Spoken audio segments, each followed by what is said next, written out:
I won't marry that pig. The words Clara Whitmore had been choking on for 6 months finally exploded in the church, silencing 200 gasping witnesses. Her father's face turned purple. Her mother collapsed into the pews. And Victor Hale, the railroad heir who'd spent half a year publicly measuring her waistline like livestock, stood frozen at the altar, his practiced smile cracking into something ugly and dangerous. But Clara was done shrinking. If you want to see how one woman's rebellion shook an entire frontier town to its foundation, stay until the end. And drop a comment with your city. I want to see how far Clara's story travels. The measuring tape cut into Clara Whitmore's ribs like a punishment. 34 inches, her mother announced to the cramped parlor, her voice flat with disappointment. Still 34 inches. You haven't lost a single measurement this month. Clara stood in her chemise in the middle of the room, arms raised, while her mother circled her like a farmer inspecting a failing crop. Afternoon light sliced through the lace curtains of the Whitmore home, illuminating dust motes and Clara's shame in equal measure. Outside, Black Hollow Ridge baked under the relentless Montana sun. But inside this room, Clara felt frozen. "That's impossible," her father barked from his chair near the window. Howard Whitmore didn't look up from the railroad contract he'd been pretending to read for the last 20 minutes. "She's been eating nothing but broth and vinegar for weeks." "Perhaps she's sneaking food," her younger sister Penelope offered from the corner, her voice dripping with false concern. At 17, Penny was everything Clara wasn't, slender, delicate, with blonde curls that caught light like spun gold. "I heard Mrs. Patterson say she saw Clara near the bakery on Tuesday." "I was delivering orders," Clara said quietly, lowering her arms. The measuring tape had left red welts across her skin. "The bakery is still our business, or have you forgotten that's how we eat?" "Watch your tone," her mother snapped, yanking the tape tighter around Clara's waist for a second measurement. "And Mrs. Patterson specifically mentioned you were eating something." Clara's jaw tightened. She had eaten something, a single roll that had burned in the oven, unsellable, destined for the trash. She'd consumed it standing over the ash bin, tears streaming down her face from hunger so intense it made her hands shake. That had been her only solid food in 3 days. "I had a burned roll that would have been thrown away regardless." Her father's fist slammed against the side table, making the oil lamp jump. "Do you think this is a game, Clara? Do you have any comprehension of what's at stake?" Clara did know. She knew down to the exact dollar amount, because her father reminded her every single day. $3,000. That was the investment Victor Hale had promised to make in Howard Whitmore's failing freight business. Enough to save the family from complete financial ruin, enough to preserve their standing in Black Hollow Ridge's fragile social hierarchy, enough to keep them from losing the house that had been in the Whitmore family for 2 generations. $3,000 in exchange for Clara's hand in marriage. Or rather, in exchange for a version of Clara that Victor Hale deemed presentable. "The wedding is in 6 weeks, her mother said, coiling the measuring tape with sharp, precise movements. 6 weeks, Clara, and you've made no progress whatsoever." "I've lost 12 pounds, Clara protested, hating the defensive tremor in her voice. "Dr. Callahan confirmed it last week." 12 pounds, her father repeated, finally looking at her. His face was gaunt, aged a decade in the 6 months since he'd arranged this nightmare. "Victor expected you to lose 30. 30 pounds in 6 months was the agreement. You're not even halfway there." The agreement. As if Clara had been part of the negotiation. As if anyone had asked her opinion before her father shook hands with Victor Hale in the smoke-filled back room of the Lucky Dollar Saloon, trading his daughter's future for financial salvation. "Maybe the measurements are wrong," Penny suggested, examining her reflection in the small mirror near the door. "Maybe she's just built differently. Some women are simply larger framed." The pity in her sister's voice was somehow worse than the criticism. "Victor was very specific about his requirements," their mother said coldly. "He wants a wife who reflects well on his position. The Hales are the most prominent family between here and Helena. They have standards." Clara wanted to scream that she had standards too, that she'd once had dreams beyond being reshaped like clay to suit a man she barely knew. She'd wanted to expand her bakery, maybe open a second location in one of the growing mining towns. She'd wanted to experiment with French pastry techniques she'd read about in a cookbook from San Francisco. She'd wanted a partner who loved her sharp mind and skilled hands, not someone who viewed her as a public relations problem to be solved. But wanting things had become a luxury Clara could no longer afford. The vinegar treatments clearly aren't working, her father said, rising from his chair. Tomorrow we'll visit Dr. Callahan again. There must be stronger options. Clara's stomach churned. Dr. Callahan's treatments had already progressed from herbal teas to purgatives that left her weak and dizzy. The last tonic he'd prescribed had made her so violently ill she'd been bedridden for 2 days, unable to work, unable to do anything but stare at the ceiling and wonder if this was how her life would end, not with a bang, but with a slow, medically sanctioned starvation. "I have orders to fill tomorrow," Clara said. "The Henderson wedding cake, the—" "Penny can handle it," her mother interrupted. "Penny doesn't know the recipes." "Then write them down for her." Her mother's tone left no room for argument. "Your only job right now is to become the woman Victor Hale agreed to marry. Everything else is secondary." The woman Victor Hale agreed to marry. Not Clara Whitmore, baker and businesswoman. Not Clara Whitmore, daughter and sister. Just a collection of measurements that needed to shrink, a body that needed to disappear inch by inch until she became acceptable.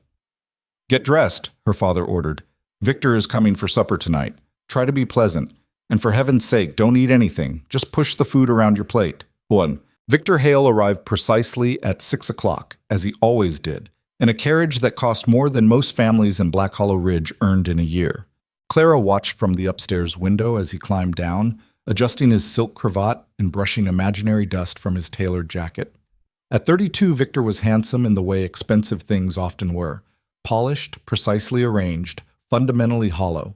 His dark hair gleamed with pomade, and his mustache was trimmed with mathematical precision.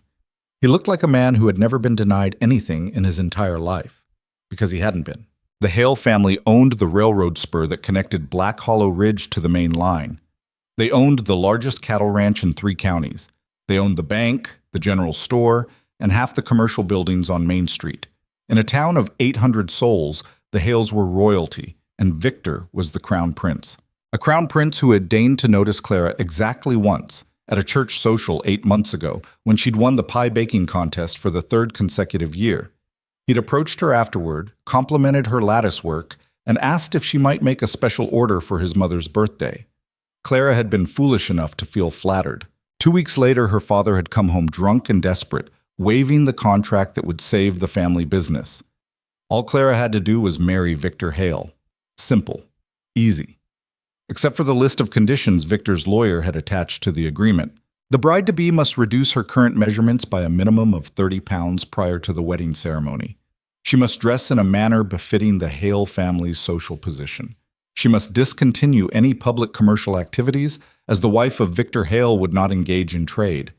She must be gracious, demure, and above all, presentable. Presentable. That word had haunted Clara for 6 months. "Clara!" her mother's voice echoed up the stairs. "Victor is here. Come down immediately." Clara took one last look at herself in the mirror.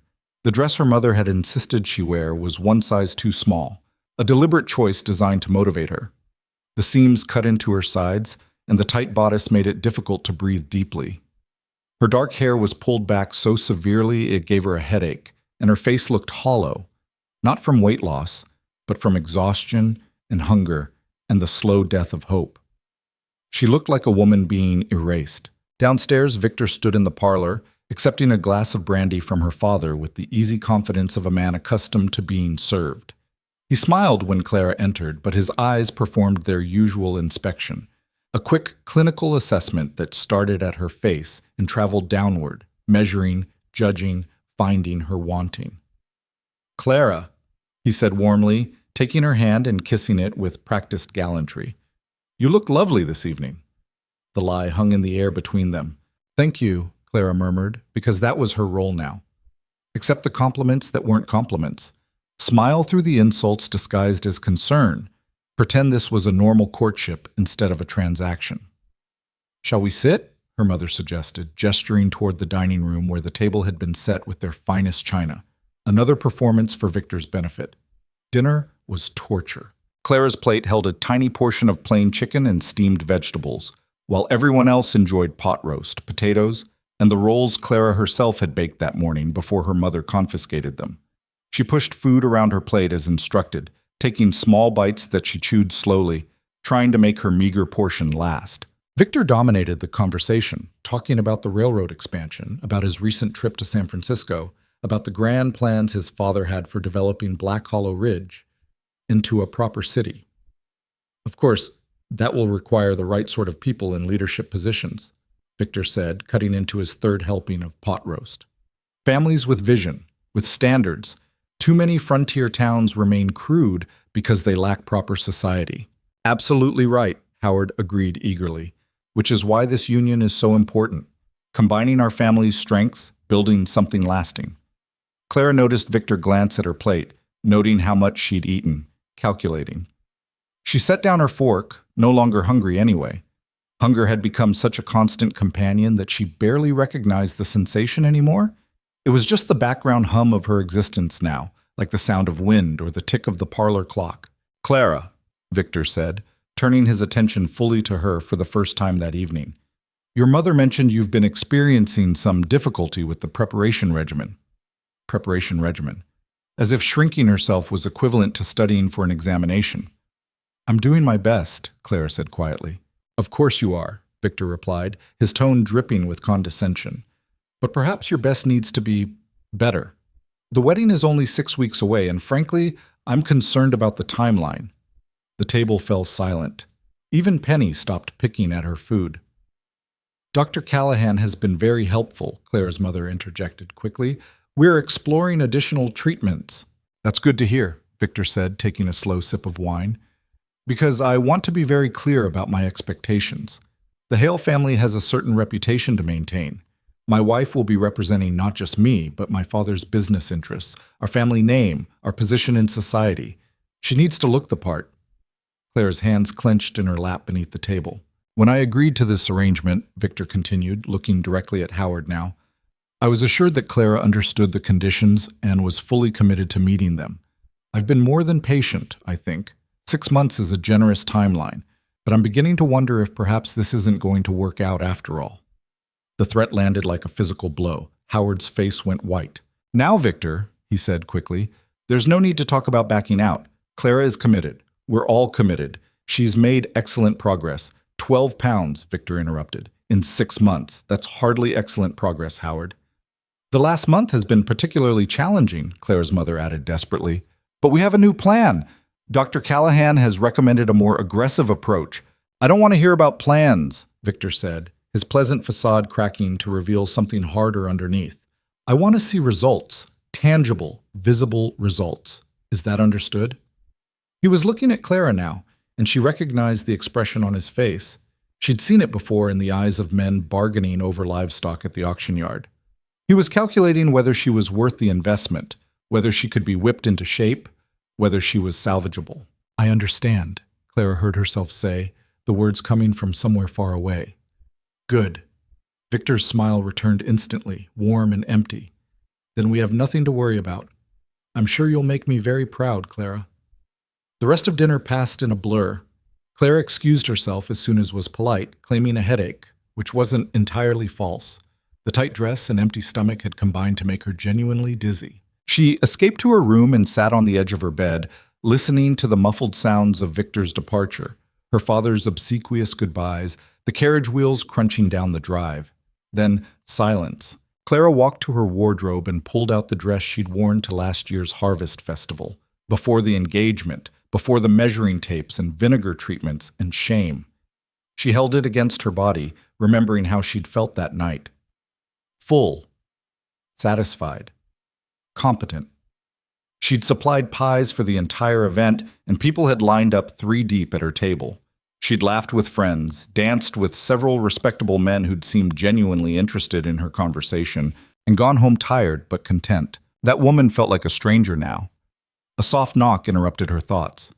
"Come in," Clara said, expecting her mother with another lecture. But it was Penny who slipped through the door, closing it quietly behind her. "I brought you something," Penny said, producing a roll wrapped in a napkin from the pocket of her skirt. "I hid it during dinner." Clara stared at the offering, tears pricking her eyes.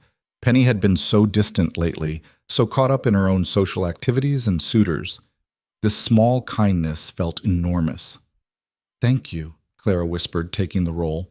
It was still warm. Penny sat beside her on the bed, and for a moment they were just sisters again, not competitors or conspirators in the family drama. "I'm sorry," Penny said quietly, "for what I said earlier, about you sneaking food. That was cruel." Clara broke the roll in half, the steam rising in the cool room. She offered half to Penny, but her sister shook her head. "That's for you." Clara ate slowly, savoring each bite, trying to make it last.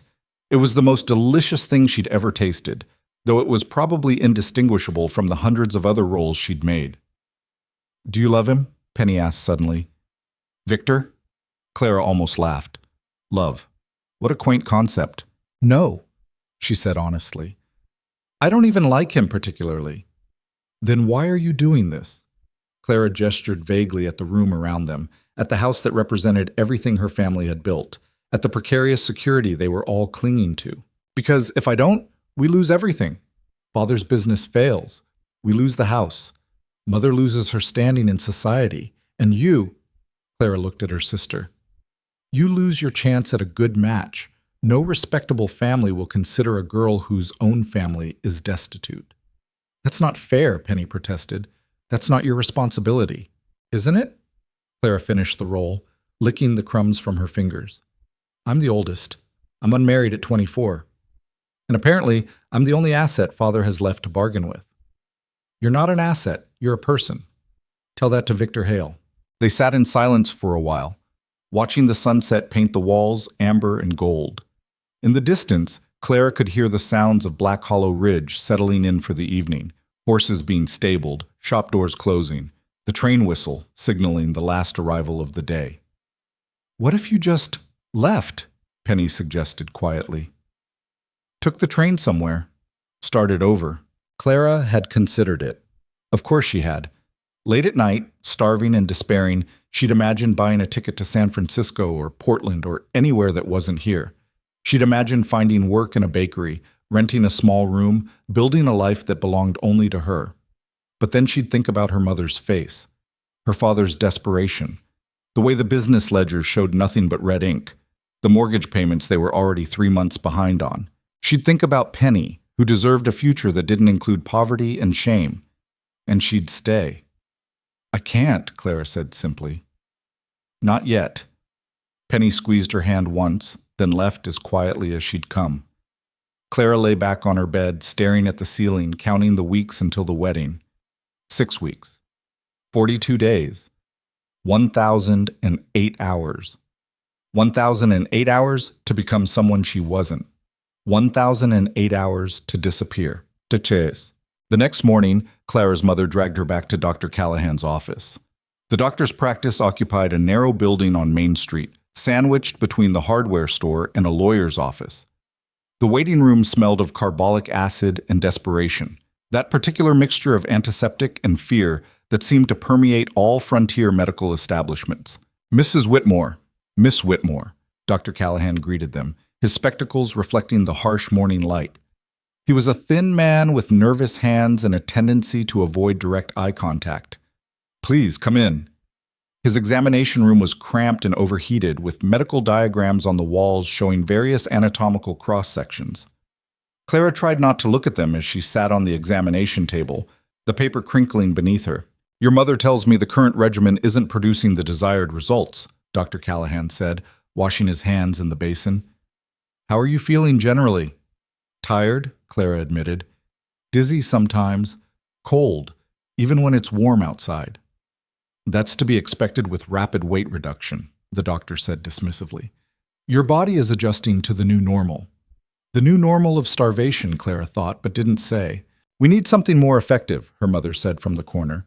"The wedding is in 6 weeks, and she's nowhere near the required measurements." Dr. Callahan dried his hands thoughtfully. "There are more aggressive options, but they do carry some risk." "What kind of risk?" Clara asked. "Nothing life-threatening," the doctor assured her quickly. "But the treatments can be unpleasant. There's a new preparation from New York. It contains thyroid extract and other compounds that stimulate the metabolism. Very effective for weight reduction." "Thyroid extract?" Clara had read enough to know that sounded dangerous. "Perfectly safe," Dr. Callahan said. "It's being used by all the finest ladies in New York and Boston. Of course, there can be some side effects." Palpitations, tremors, occasional digestive distress, but nothing that should prevent you from your daily activities. Her mother leaned forward eagerly. How quickly does it work? Most patients see significant results within 2 to 3 weeks. Combined with the dietary restrictions and the vinegar treatments, I believe we could achieve the necessary reduction before the wedding. Clara felt sick, not from hunger this time, but from the realization that they were discussing her body like it was a problem to be solved with chemicals and force. I'll need to examine you first, Dr. Callahan said, picking up his stethoscope, to ensure you're healthy enough for the treatment. The examination was brief and humiliating. He listened to her heart, checked her pulse, peered into her eyes and down her throat. He measured her again, recording numbers in his leather-bound journal with small, precise handwriting. Your vital signs are acceptable, he concluded, though your pulse is somewhat weak. That should improve once the treatment begins and your body adjusts to its proper weight. Proper weight.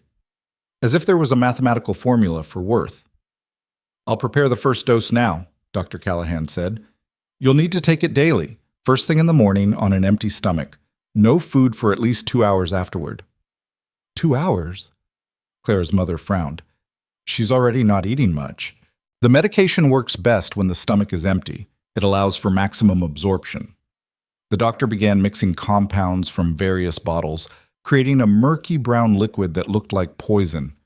It probably was poison, Clara thought, just a socially acceptable kind. Here we are, Dr. Callahan said, handing her a small glass. Drink it all at once. It may taste bitter. Clara looked at the glass, then at her mother's expectant face, then at the doctor's professionally detached expression. She thought about Victor Hale's calculating eyes, about her father's failing business, about Penny's future. She drank. The liquid burned going down, leaving a metallic taste that coated her tongue and throat. Almost immediately, her stomach cramped. Excellent, Dr. Callahan said, taking back the glass. You may experience some discomfort today as your body adjusts. That's perfectly normal. I'll prepare a week's supply for you to take home.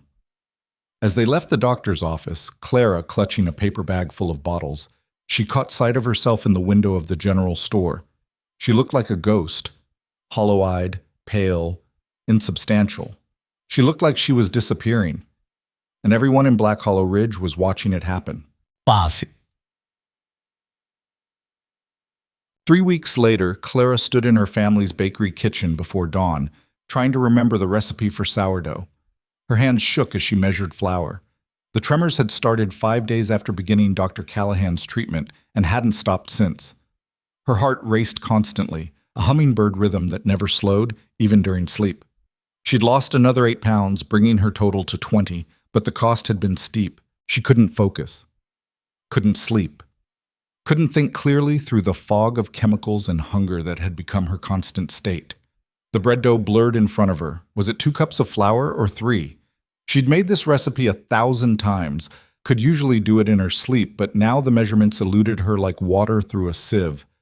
Damn it, she whispered, tears of frustration pricking her eyes. The bakery had been her sanctuary once, the place where she felt most competent, most herself. She'd learned the trade from her grandmother, spent years perfecting techniques, building a reputation that had drawn customers from neighboring towns. But Penny had taken over most of the daily operations now, following Clara's written recipes with mixed results. The bread was acceptable, but not exceptional. The pastries were adequate, but uninspired. Business had already started to decline, though no one mentioned it directly. Clara tried to knead the dough, but her arms had no strength. The simple motion that should have been automatic now felt like moving through mud. "You're up early," Penny said, appearing in the doorway in her nightgown. "Mother said you're supposed to be resting." "I can't rest," Clara said. "I can't sleep. The medication—" She stopped, not wanting to admit how badly the treatments were affecting her. Penny moved closer, and Clara saw real worry in her sister's eyes. "You look terrible, Clara, really terrible. Your hands are shaking, and you're gray." "I'm fine." "You're not fine. You're—" Penny reached out and touched Clara's forehead. "You're burning up." Clara pulled away. "It's just the medication. Dr. Callahan said this is normal." "Nothing about this is normal." Penny's voice rose, then dropped to an urgent whisper. "You're killing yourself for a man who doesn't even deserve you." "Don't," Clara warned.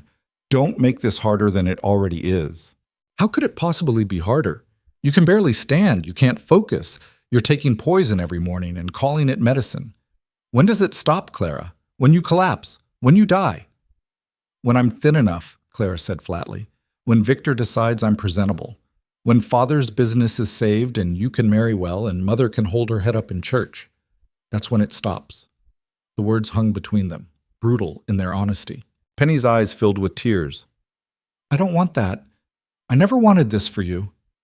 What you want doesn't matter, Clara said, more harshly than she intended. What I want doesn't matter. This is bigger than us. No, Penny said fiercely. It's not. Father's business failing isn't your fault. Mother's social standing isn't your responsibility. And my future sure as hell shouldn't depend on you starving yourself into an early grave.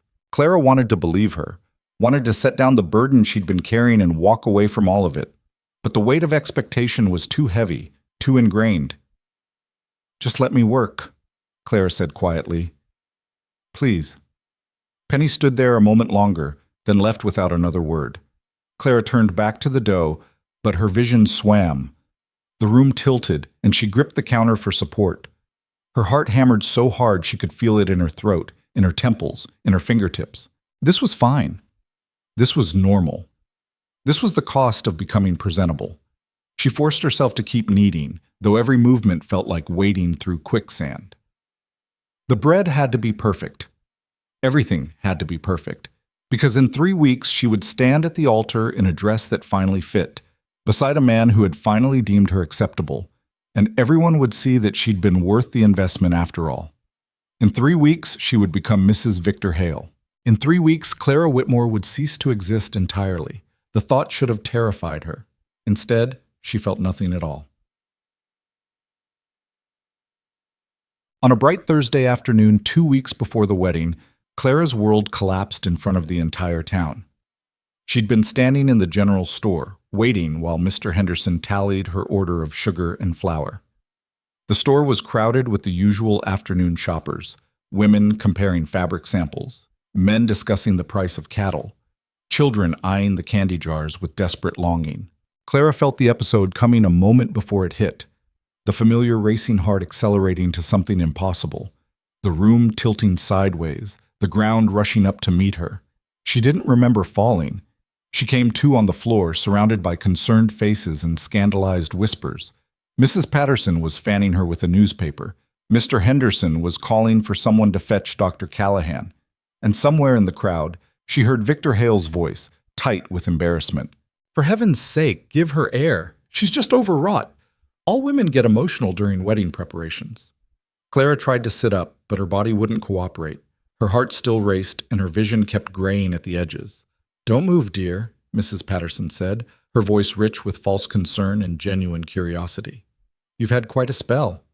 I'm fine, Clara managed, though she very clearly wasn't. Dr. Callahan arrived within minutes, his bag in hand, his face professionally neutral. He knelt beside Clara, checking her pulse, her pupils, asking questions she could barely process. When did you last eat, Miss Whitmore? Clara couldn't remember. Yesterday morning? The day before? She's been on a special dietary regimen, Victor interjected, suddenly very concerned about appearances. For her health. Perhaps it's been too restrictive. The irony would have been funny if Clara had the energy to laugh. Dr. Callahan helped her to her feet, and the room spun violently. She would have fallen again if he hadn't caught her. I'm taking you home, the doctor said firmly. You need rest and proper supervision. I have orders to fill, Clara protested weakly. The orders can wait, Victor said, his tone brooking no argument, but she could see the calculation in his eyes, weighing the embarrassment of his fiancée collapsing in public against the inconvenience of canceling their wedding plans. The ride home was a blur.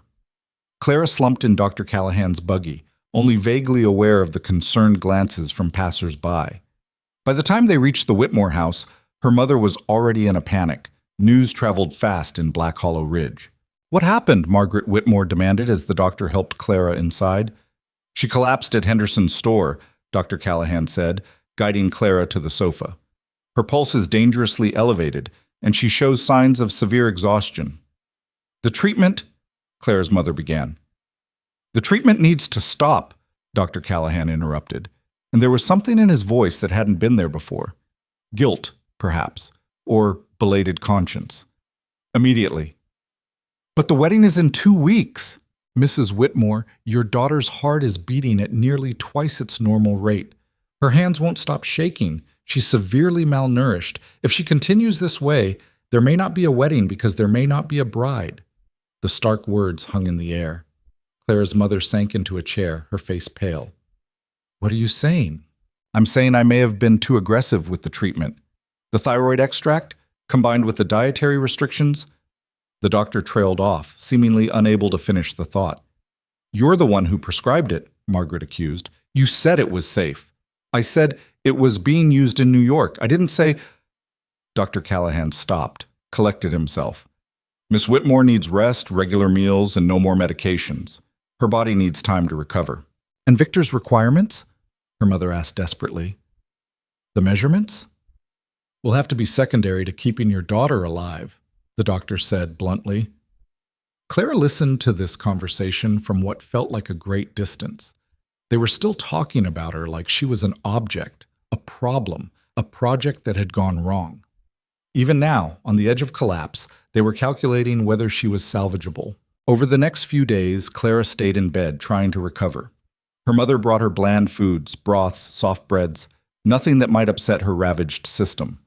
But eating had become psychologically impossible. Every bite triggered waves of guilt and panic. She'd spent so long associating food with failure that her body now rejected it automatically. Victor visited once, standing awkwardly at the foot of her bed, like she was a disappointing investment. The doctor says you'll be recovered in time for the wedding, he said, not quite making it a question. Yes, Clara answered, because what else could she say? Good, we've already sent the invitations. It would be terribly awkward to postpone. He adjusted his cufflinks, clearly uncomfortable in the sick room. Perhaps you should ease up on the dietary restrictions for now. We can address your figure after the wedding. There are corsets that can help in the meantime. After the wedding, as if shrinking her would become a lifelong project, an endless process of restriction and shame. Of course, Clara said numbly. Victor left quickly, relieved to escape. Clara lay in bed, staring at the ceiling, wondering if this was her future. A lifetime of making herself smaller to fit into spaces that were never designed for her. A week before the wedding, her mother insisted she get fitted for her dress one final time. The dressmaker, Mrs. Chen, had done her best with an impossible assignment, creating a gown that would simultaneously flatter and conceal, that would make Clara look appropriately bridal while minimizing her size. The dress was beautiful, objectively, layers of ivory silk and lace, tiny pearl buttons down the back, a train that would sweep dramatically down the church aisle. It also didn't fit. Despite the weight loss, despite the treatments and the starvation and the suffering, Clara still couldn't close the final 6 buttons on the bodice. We can let it out, Mrs. Chen said diplomatically, her mouth full of pins. There's no more fabric to let out, Clara's mother said, her voice sharp with stress. Can you add panels? Not without it being obvious, the lace pattern. Then make it work, Margaret snapped. The wedding is in 6 days. Clara stood on the fitting platform, arms raised, while they discussed solutions around her. The dress cut into her ribs, the boning pressed against her spine. She couldn't breathe deeply, couldn't move naturally. She looked in the mirror and saw a stranger, a woman in a beautiful prison, trapped in fabric and expectations and other people's requirements. Maybe, Clara heard herself say, maybe we should postpone. The room went silent. Postpone? Her mother repeated, as if Clara had suggested burning down the church. Just a few months, until I'm... Absolutely not, Margaret said firmly. Do you have any idea how much we've spent on this wedding? How many people are expecting it? What Victor would think? What Victor would think, because his opinion was the only one that mattered. The dress will be ready, Mrs. Chen said quietly, kindly. I promise, Miss Whitmore, you'll look beautiful. But Clara didn't want to look beautiful. She wanted to breathe. She wanted to eat without guilt. She wanted to exist in her own body without apologizing for every inch of space she occupied. She wanted to disappear, not physically, but from this entire nightmare. And in 6 days, she would stand at the altar and make that disappearance permanent. The morning of the dress-fitting disaster, Clara made a decision that would change everything. She waited until her mother left for the church auxiliary meeting, until Penny departed for her piano lesson, until the house fell into that particular midday silence that meant she was truly alone. Then she changed into her oldest work dress, pinned up her hair, and slipped out the back door. She didn't have a plan. She just needed to walk, to move, to exist somewhere beyond the measuring tapes and mirror reflections and constant scrutiny. Her feet carried her past the edge of town, past the last scattered homesteads, onto the dusty road that led toward the open range. The Montana sun beat down mercilessly, and within 20 minutes Clara was dizzy again. She hadn't eaten since yesterday's thin soup, and Dr. Callahan's poison was still working its way through her system despite being discontinued. Her heart raced. Her vision blurred at the edges. She should turn back. She knew she should turn back. But turning back meant returning to the house where her wedding dress hung like a beautiful noose, where her mother would have 17 new ideas about how to make Clara more acceptable, where the calendar on the wall marked off the remaining days of her freedom with brutal precision. So she kept walking. The road narrowed, became less traveled. Sagebrush stretched in every direction, broken occasionally by rocky outcroppings and the distant shapes of cattle. Clara had no idea where she was going. She just knew she couldn't stop. When she finally collapsed, it wasn't dramatic like in the general store. She simply sat down in the middle of the road because her legs wouldn't hold her anymore. And then she lay back in the dust because sitting required too much effort. And then the sky above her started spinning in slow, nauseating circles. This is it, she thought distantly. This is how I die. Starved and dizzy on a forgotten road, 5 days before I was supposed to become someone else's property. There was a certain poetry to it. She didn't hear the horse approach, didn't register the sound of boots hitting the ground or the shadow falling across her face. The first thing she was truly aware of was a rough hand on her shoulder and a deep voice cutting through the fog. "Miss, can you hear me?" Clara opened her eyes and found herself looking up at a stranger. He was crouched beside her, his face creased with concern, his eyes the color of whiskey in sunlight. He wore a dusty work shirt and denim pants, a wide-brimmed hat pushed back from his forehead, and he looked at her like she was a person instead of a problem. "I'm fine," Clara said automatically, trying to sit up. The world tilted violently, and only his steadying hand kept her from falling back. "You're clearly not fine," he said, his tone matter-of-fact rather than judgmental. "When's the last time you ate something?" "I don't remember." "Drank water?" Clara blinked. Water. When had she last had water? The stranger, tall, broad-shouldered, somewhere in his early 30s, stood and moved to his horse, a sturdy bay mare who watched the proceedings with intelligent eyes. He returned with a canteen and held it out to her. "Drink, slowly." The water was warm and tasted faintly of metal, and it was the most wonderful thing Clara had ever experienced. She forced herself to sip rather than gulp, though every cell in her body screamed for more. "That's good," the stranger said. "Not too much at once or you'll be sick. What are you doing out here alone?" "Walking," Clara said, which was technically true if utterly insufficient as an explanation. "Walking where?" "Away." Something shifted in his expression. Understanding, perhaps, or recognition. "You're on private property, you know. Mercer land. Most people from town know to keep to the main road." Mercer. The name rang a distant bell. One of the ranchers who kept to himself, who came to town only for essential supplies, who had a reputation for being difficult and unfriendly. He didn't look difficult. He looked concerned. "I'm sorry," Claire said. "I'll go. You're in no condition to go anywhere." He studied her with an assessing gaze that felt different from the way Victor looked at her. This wasn't judgment. It was evaluation, the kind of person might give a horse with a stone bruise or a fence post that needed shoring up. Practical. Problem solving. "When's the last time you ate a real meal?" "I eat," Clara said defensively. "That's not what I asked." Clara looked away, focusing on the horizon where heat waves made the air shimmer like water. "A while." "A while," he repeated, and there was something hard in his voice now, not directed at her, she realized, but at the situation. "You're Clara Whitmore, aren't you? The baker. I've seen you at Henderson's store." "Yes." "Cole Mercer." He didn't offer his hand, just stood and moved back to his horse. "Can you ride?" "I'm really fine to walk." "You can barely stand. You're not walking anywhere." So can you ride, or do I need to tie you to the saddle like cargo?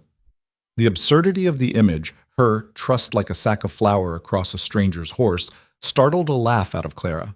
It came out rusty and strange, like a door that hadn't been opened in months.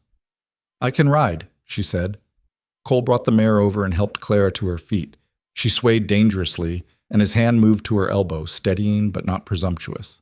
Up you go, he said, and before Clara could protest, he'd lifted her onto the horse with an ease that suggested he regularly hefted things much heavier than half-starved women. He swung up behind her, and Clara found herself pressed against his chest, his arms on either side of her as he took the reins. She should have been scandalized, should have insisted on walking, should have at least protested the impropriety, but she was too tired to care about propriety anymore. Where are we going? She asked as the horse started moving. My ranch. It's closer than town, and you need food and rest before you try to go anywhere else. People will talk. People always talk. Cole guided the horse with practiced ease, following a path only he could see through the sagebrush. You worried about your reputation? Clara almost laughed again. Her reputation was already shredded. The whole town had watched her starve herself for 6 months. They'd witnessed her collapse in Henderson's store. They whispered about her behind gloved hands at church, speculating about whether Victor would really go through with the wedding. I'm engaged, she said instead. I know, to Victor Hale. The whole territory knows. There was something in Cole's voice she couldn't quite identify. Is he the reason you're starving yourself? The bluntness of the question shocked her. Everyone else danced around the reality with euphemisms. Dietary regimens, health treatments, preparation for marriage. Cole just said it plainly. Starving. It's complicated, Clara said. It's really not. Either he accepts you as you are, or he doesn't. Seems pretty simple to me. You don't understand the situation. Then explain it. Clara twisted to look at him and found his face closer than expected. His eyes were steady, genuinely curious. Not mocking or judging, just waiting. My family's business is failing, she heard herself say. The words came easier than expected. Maybe because he was a stranger, maybe because she was too exhausted to maintain the careful fiction anymore. Victor agreed to invest $3,000 in exchange for marrying me, but only if I lost 30 pounds first. If I don't marry him, we lose everything. So he's buying you. It's not like that, it's exactly like that. He's purchasing a wife who meets his specifications, and you're the product being modified to fit his requirements. Cole's voice was flat, stating facts. How much have you lost? 20 pounds. And how much more does he want? 10. But the wedding is in 5 days, and I can't. Clara's voice broke. I can't lose 10 more pounds in 5 days. It's impossible. Good, Cole said firmly, because you shouldn't. You look like a strong wind would blow you over as it is. They crested a small rise, and Clara saw the Mercer Ranch spread out below. A sturdy log house with a wide porch, several outbuildings, corrals with horses, and in the distance cattle dotting the rangeland. It was modest compared to the Hale estate, but well-maintained, purposeful. Welcome to the edge of civilization, Cole said with a hint of dry humor. It's not much, but it's mine. He helped her down from the horse with the same easy competence he seemed to apply to everything, then led her toward the house. Clara's legs trembled with each step, and by the time they reached the porch, she was leaning heavily on his arm. Inside, the house was simple but clean. A large main room served as both kitchen and living area, with a stone fireplace at one end and a solid wooden table in the center. The furniture was handmade but well-crafted. Books lined a shelf near the window. Sit, Cole ordered, pulling out a chair at the table. Clara sat, too tired to argue. She watched as he moved around the kitchen with practiced efficiency, stoking the fire, pulling bread and cheese from a cupboard, slicing both with a knife that caught the light. He poured milk from a covered pitcher and set everything in front of her. Eat slowly, he said. Your stomach isn't used to real food anymore. If you eat too fast, you'll just bring it back up. Clara stared at the simple meal. The bread was thick and grainy, the cheese sharp and crumbly, the milk cool and rich. It was more food than she'd seen in weeks, and the sight of it triggered a wave of panic so intense she couldn't breathe. I can't, she whispered. Why not? Because if I eat this, I'll gain weight. If I gain weight, the dress won't fit. If the dress doesn't fit, Victor will be embarrassed. If Victor is embarrassed, he'll cancel the wedding. If he cancels the wedding, your family loses everything, Cole finished. He pulled out the chair across from her and sat down, his expression thoughtful. So you're choosing slow death by starvation over fast death by financial ruin. That's not fair. It's accurate. He pushed the plate closer to her. Eat something, Clara. You can hate yourself for it later if that makes you feel better, but right now, eat. His tone left no room for argument. Clara picked up the bread with shaking hands and took a small bite. The taste exploded across her tongue, salt and grain and substance. Her body recognized it as what it desperately needed, and suddenly she was ravenous. Slowly, Cole reminded her, and Clara forced herself to chew properly, to take breaks between bites, to drink the milk in small sips. They sat in silence while she ate. Cole didn't hover or comment or watch her with the calculated assessment she was used to. He just sat quietly, occasionally glancing out the window at his land, giving her the space to simply be. When Clara finally pushed the plate away, having eaten half of what he'd given her, she felt simultaneously better and worse. Better because her body finally had fuel. Worse because she'd just undone days of restriction, and the guilt crashed over her in waves. How do you feel? Cole asked. Guilty? Honest, at least. He collected the dishes and brought them to the wash basin. You can rest here if you want. There's a spare room upstairs. I've got work to do, but you're welcome to stay as long as you need. Clara should have refused, should have insisted on returning to town immediately. But the thought of facing her mother, of explaining where she'd been, of putting on that dress again and pretending everything was fine, it was too much. Just for an hour, she said. Take as long as you need. The spare room was small and plainly furnished. A narrow bed with a thick quilt, a washstand, a window overlooking the corral. Clara lay down, intending to rest just a moment, and fell immediately into the first deep sleep she'd had in months. When she woke, the light had changed. The harsh midday sun had softened into late afternoon amber. Clara sat up, disoriented, her heart racing with panic. How long had she been asleep? What time was it? She rushed downstairs and found Cole at the table, working on tack repair, a half-empty coffee cup at his elbow. What time is it? Clara asked urgently. About 4. You slept almost 3 hours. 3 hours. Her mother would be frantic. The entire town would be searching. Victor would be furious. I have to go, Clara said, already moving toward the door. I'll take you back. Cole set down the leather strap he'd been mending. But you should eat something first. I can't. I've already... You had bread and cheese 6 hours ago. That's not enough fuel for the ride back. He was already moving to the kitchen, pulling out cold chicken and biscuits. 5 minutes. That's all I'm asking. Clara wanted to refuse, but her body was already responding to the smell of food, and she realized with a start that she was genuinely hungry. Not the hollow, gnawing hunger she'd grown accustomed to, but real, healthy appetite.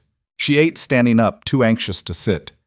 Cole saddled his horse and brought it around to the front porch. The ride back to town was quiet. Clara sat in front of Cole again, watching Black Hollow Ridge grow larger on the horizon, feeling the weight of reality settling back onto her shoulders. Thank you, she said as they approached the outskirts of town, for the food and the rest, and not asking too many questions. I asked plenty of questions, Cole corrected. You just didn't answer most of them. I barely know you. Sometimes strangers are easier to talk to than family. They reached the edge of Main Street and Cole pulled the horse to a stop, helping Clara down in the shadow of the feed store where fewer people would see. Will you be all right? He asked, and the genuine concern in his voice almost undid her. I have to be, Clara said. The wedding is in 5 days. That's not an answer. It's the only one I have. Cole studied her for a long moment, and Clara had the unsettling feeling he could see straight through all her careful defenses to the terrified woman beneath. If you need anything, he said finally, the offer stands. Food, shelter, an ear to listen. No judgment. Clara nodded, not trusting her voice, and turned toward home. She made it 3 steps before Cole called after her. Clara? She looked back. You're worth more than $3,000, he said quietly. You know that, right? Clara didn't answer. She just walked away, his words echoing in her head, wondering if he was right and terrified of what it would mean if he was. The house was in chaos when Clara slipped in through the back door. She could hear her mother's voice from the parlor, shrill with worry, and her father's deeper rumble responding. Penny appeared in the kitchen doorway, relief washing over her face. "Where have you been?" her sister hissed. "Mother is beside herself. She was about to send father to search the countryside." "I went for a walk and lost track of time," Clara said, the lie sliding out smoothly. "For 6 hours. I fell asleep under a tree." Penny's eyes narrowed. She knew Clara was lying, but before she could press further, their mother swept into the kitchen. "Clara Whitmore, do you have any idea what you've put this family through?" Margaret's face was blotchy with tears and rage. "Disappearing the week before your wedding, sending the entire household into a panic." "I'm sorry," Clara said automatically. "I just needed some air." "Air? You needed air!" Her mother's voice climbed higher. "Victor was here. He came to discuss the final arrangements, and you were nowhere to be found. Do you understand how that looked?" "What did you tell him?" "That you were at the dressmaker's, of course. But he wants to see you tomorrow, first thing. He has concerns about your commitment to this marriage." Of course he did. Victor's concerns were the axis around which Clara's entire world now revolved. "I'll see him," Clara said quietly.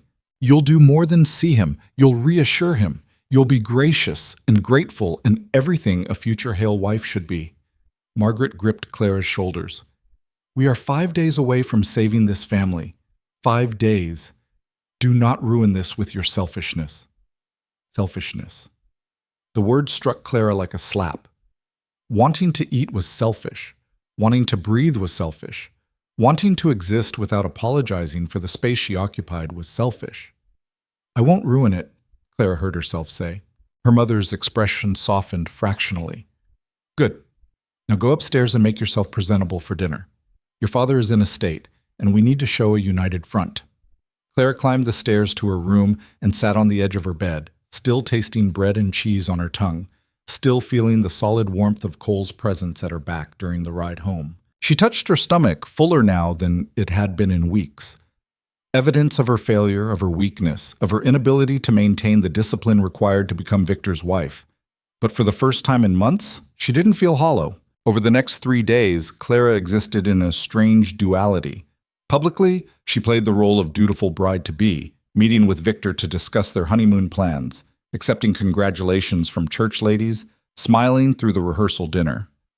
Privately, she thought constantly about Cole Mercer's ranch, about the simple meal he'd offered without conditions, about the way he'd looked at her like she was a person worth saving. She couldn't stop thinking about what he'd said. "You're worth more than $3,000. The problem was, Claire had spent so long being reduced to a price tag that she no longer knew what she was worth beyond that number. On Wednesday evening, 2 days before the wedding, Clara returned to the bakery after hours to retrieve her grandmother's recipes. Penny had moved most of the daily operations there, but Clara wanted to ensure the original handwritten cards were preserved. They were the last thing she had that felt truly hers. She was sorting through the recipe box when she heard the knock on the back door. Her first thought was that it was Penny forgetting her key, but when Clara opened the door, she found Cole Mercer standing in the alley, his hat in his hands. "I know I shouldn't be here," he said without preamble, "but I couldn't stop thinking about what you said, about the wedding being in 5 days, about you having no choice." "What are you doing here?" Clara whispered, glancing nervously at the street beyond the alley. "Giving you another option." Cole's eyes were serious. "Don't marry him, Clara."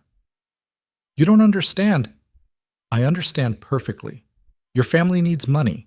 Victor has money, so you're trading yourself to save them. But there are other ways." "Like what?" Clara demanded. "We're 3 months behind on the mortgage. Father's business is failing. What other ways are there?" "I could loan your father the money." Clara stared at him. "You don't even know us." "I know you. That's enough." Cole shifted his weight. "No conditions. No requirements that you change yourself or become someone different. Just a business loan, same as any bank would offer." "Why would you do that?" "Because watching someone destroy themselves to meet someone else's standards is wrong." He spoke with quiet conviction. "Because you bake bread that tastes like sunshine. Because you collapsed on my land and trusted me enough to eat when you were starving.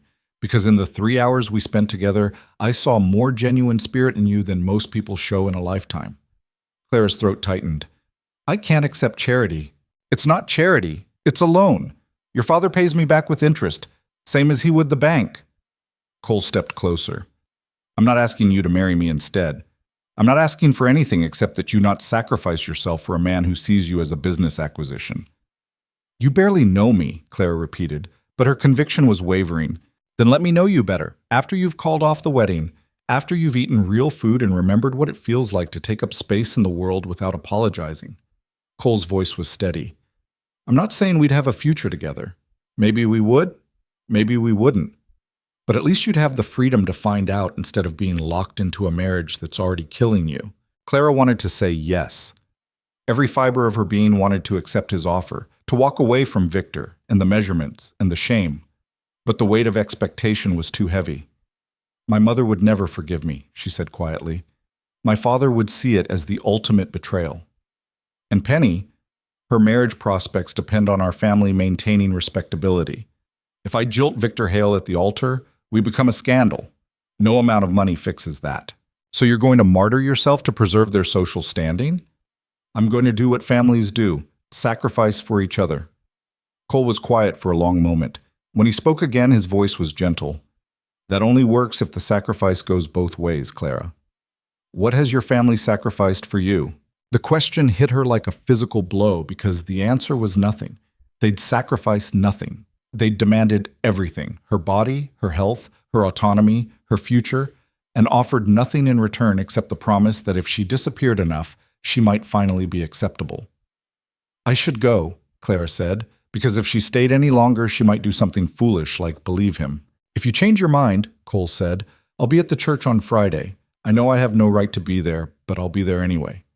In the back, just in case you need someone to remind you that there are other options. He left before Clara could respond, disappearing into the darkness of the alley like a ghost or a dream or a possibility she didn't dare believe in. Clara stood in the empty bakery, surrounded by the smell of flour and yeast and all the things she'd built with her own hands, and wondered what would happen if she was brave enough to choose herself. But bravery, she'd learned, was a luxury she couldn't afford.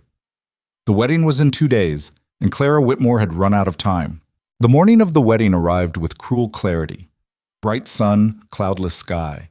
The kind of perfect day that mocked everything Clara felt inside. She woke at dawn to the sound of her mother bustling through the house, issuing orders to Penny about flowers and seating arrangements and a dozen other details that suddenly seemed monumentally unimportant.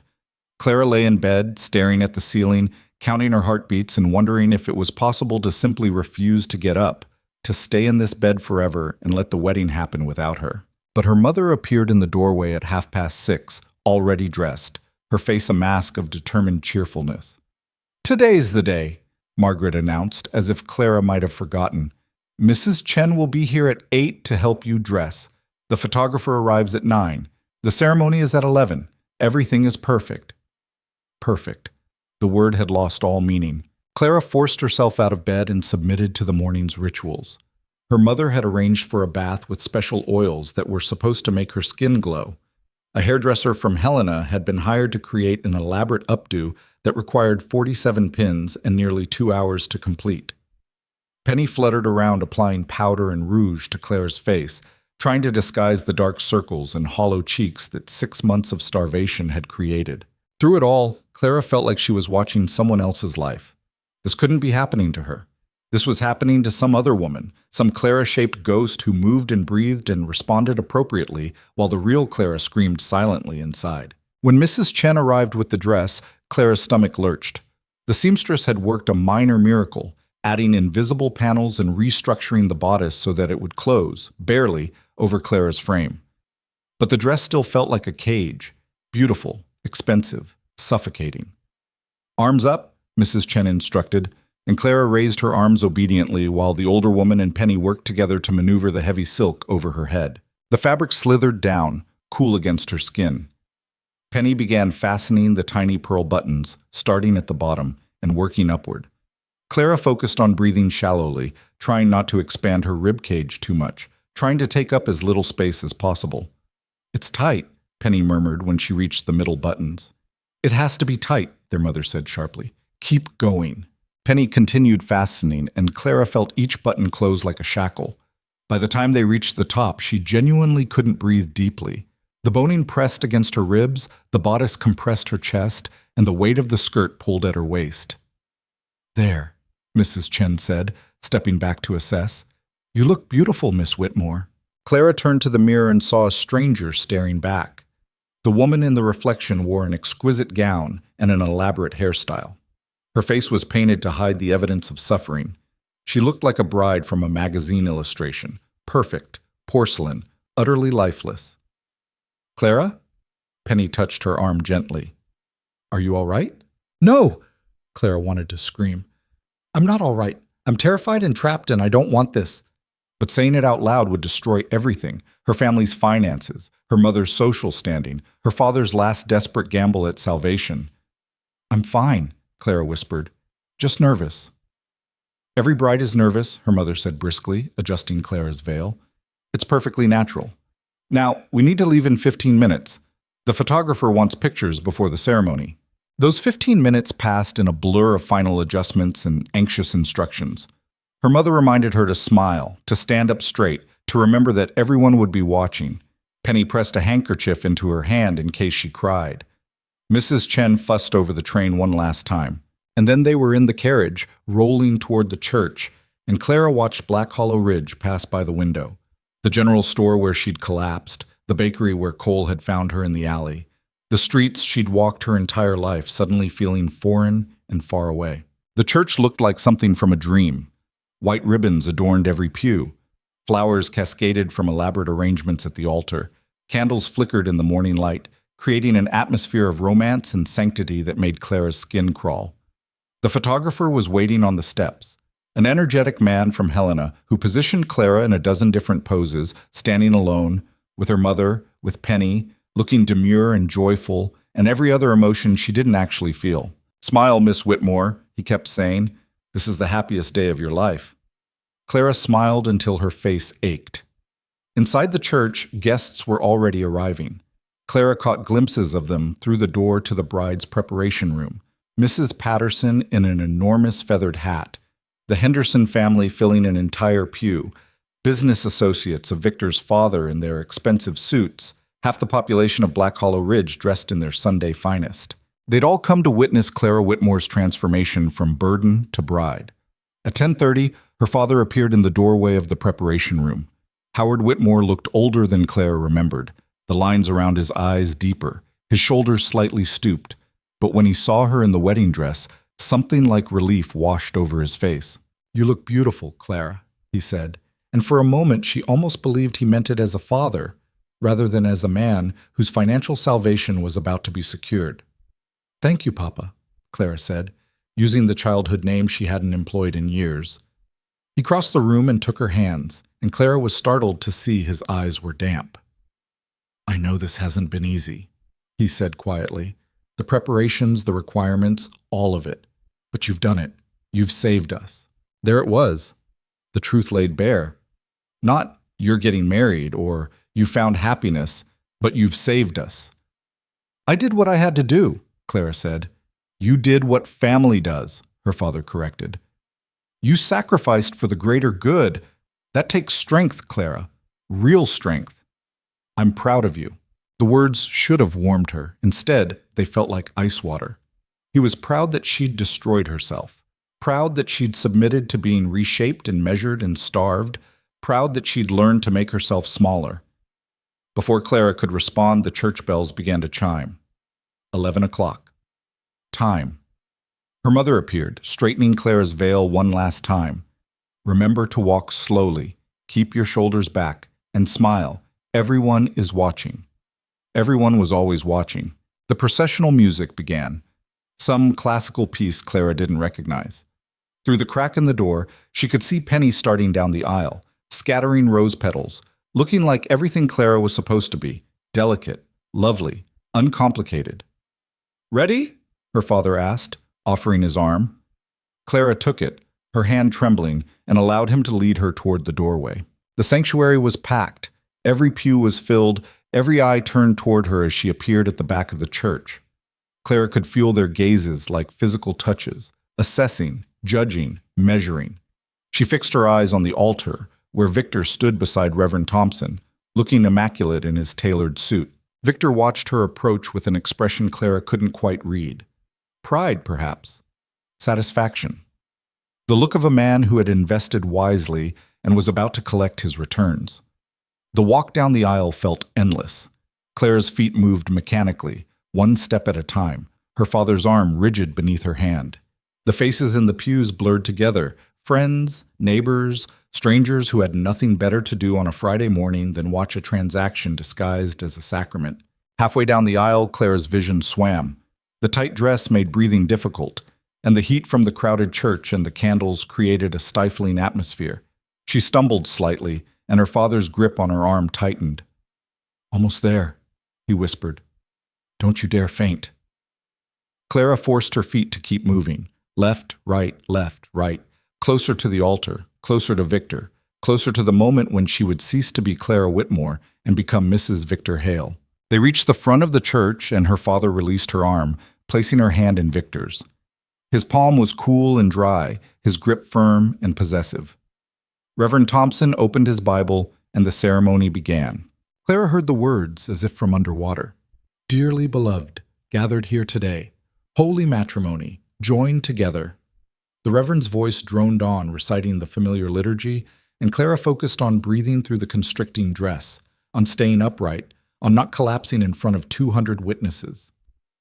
"Marriage is not to be entered into lightly," Reverend Thompson intoned, "but reverently, deliberately, and in accordance with the purposes for which it was instituted. Reverently, deliberately." Clara wanted to laugh at the irony. The Reverend continued through the ceremony's opening, talking about commitment and partnership and love, words that had nothing to do with the arrangement being formalized today. Clara could feel Victor's eyes on her profile, assessing, always assessing.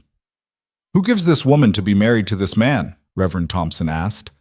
"Her mother and I do," Howard Whitmore said firmly from the front pew. "Who gives this woman?" As if Clara was property to be transferred. "Let us pray," the Reverend said, and the congregation bowed their heads. Clara kept her eyes open, staring at the stained glass window behind the altar. It depicted a dove in flight, wings spread, free. She envied that dove with an intensity that surprised her. The prayer ended, and Reverend Thompson launched into a lengthy sermon about the duties of wives and husbands, about submission and leadership, about building a Christian home. Clara stopped listening. She was too focused on staying conscious, on maintaining the facade, on getting through the next 30 minutes without breaking apart completely. Finally, the Reverend reached the vows. "Victor Hale, do you take this woman to be your lawfully wedded wife?" Victor's voice was clear and confident. "I do." "Do you promise to love her, comfort her, honor and keep her, in sickness and in health, and forsaking all others, keep yourself only unto her for as long as you both shall live?" "I do," Victor repeated, and there wasn't an ounce of doubt in his voice. Reverend Thompson turned to Clara. "Clara Whitmore, do you take this man to be your lawfully wedded husband?" This was it, the moment of commitment, the point of no return. Clara opened her mouth to say, "I do." But what came out instead was, "No." The single syllable dropped into the church like a stone into still water. For a heartbeat, there was absolute silence. Then gasps rippled through the congregation, a wave of shock spreading from pew to pew. "I'm sorry?" Reverend Thompson said, clearly convinced he'd misheard. "No," Claire repeated, louder this time. "I don't." Victor's hand tightened painfully on hers. "Clara," he hissed, his smile frozen in place. "What are you doing?" "I can't marry you," Clara said, and the words felt like breaking through ice into clear air. "I'm sorry, but I can't." "This is highly irregular," Reverend Thompson began. "Irregular?" Victor's facade cracked, revealing something ugly beneath. His voice rose, filling the church. "This is humiliating. Clara, you agreed to this. Your family agreed to this. We have a contract." "You have a contract with my father," Clara said, pulling her hand free from his. "Not with me." The murmuring in the congregation grew louder. Clara could hear her mother's voice, sharp with panic, and her father's deeper rumble, both of them trying to reach the altar. "I invested 6 months in you," Victor said, and all pretense of affection had vanished. His face was red, his eyes hard. 6 months of waiting while you tried and failed to make yourself presentable. 6 months of public patience while you embarrassed me with your weakness and your complete lack of discipline. Then you should be relieved, Clara said, her voice steadier than she'd expected. You don't have to be embarrassed by me anymore. You think this is better? Victor's laugh was harsh. You think rejecting me at the altar is less embarrassing than being fat? The word hit Clara like a slap, but she didn't flinch. She'd heard it whispered behind hands for months. At least now it was out in the open. I think, Clara said clearly, that you never wanted a wife. You wanted an acquisition, something you could shape and control and display. And I'm sorry, but I'm not for sale. Her father reached the altar, his face purple with rage. Clara Whitmore, you get back up here right now and finish this ceremony. No, Papa. Do you have any idea what you've done? Howard grabbed her arm, his fingers digging in painfully. We're ruined, completely ruined. The mortgage, the business, everything. I know, Clara said, tears streaming down her face now, ruining the carefully applied makeup. I know what it costs, but I can't do it. I can't spend my life making myself smaller for a man who will never think I'm enough. You selfish girl, her father spat. After everything we've done for you, after all the sacrifices. What sacrifices? Clara demanded, her voice rising to match his.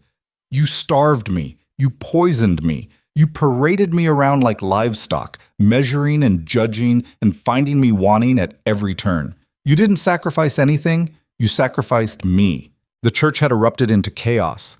People were standing, talking over each other, craning to see the drama unfold. Victor stood frozen at the altar, his carefully constructed image crumbling. The Reverend looked like he wanted to sink through the floor. You'll pay for this, Victor said, his voice low and dangerous. You and your pathetic family. I'll make sure no one in this territory ever does business with you again. I'll destroy you. You already tried to destroy her, a voice called from the back of the church. Seems to me she survived just fine. Every head turned toward the source. Clara's heart leapt as she saw Cole Mercer standing in the last pew, still in his work clothes, his hat in his hands, looking completely out of place among the fine suits and elaborate dresses. This is none of your concern, Mercer, Victor snapped. It became my concern when I watched this woman nearly die on my land because she was starving herself to meet your impossible standards, Cole said, walking slowly up the aisle.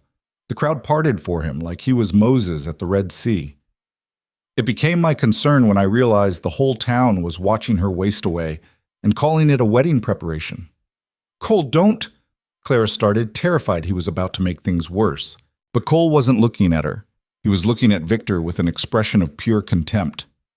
You're a coward, Hale, Cole said, his voice carrying to every corner of the church. You found a good woman, talented, strong, smart, and instead of appreciating what you had, you tried to break her down into something more convenient, something that would look better on your arm, something that wouldn't challenge your fragile ego. How dare you? Victor sputtered. And the saddest part? Cole continued, stopping a few feet from the altar. She almost let you. She almost killed herself trying to become whatever shallow, empty version of a wife you wanted. But she's braver than both of us combined because she's standing here in front of everyone who matters to her, in front of her whole family, and she's choosing herself. That takes more courage than you've ever had in your entire privileged life. The church was dead silent now. Every eye was on Cole, waiting to see what would happen next. Victor's face had gone from red to nearly purple. Get out of this church. Gladly, Cole said. This wedding is over anyway. He turned to Clara, and his expression softened. You all right? Clara nodded, not trusting her voice. Then let's go, Cole said simply. She's not going anywhere with you, Howard Whitmore roared. Clara, you will finish this ceremony and salvage what's left of this family's reputation. Or so help me. Or what, Papa? Clara found her voice again, stronger now. You'll disown me? Cut me off? I don't think you understand. I have nothing left to lose. You already took everything, my health, my business, my autonomy. The only thing I have left is my choice.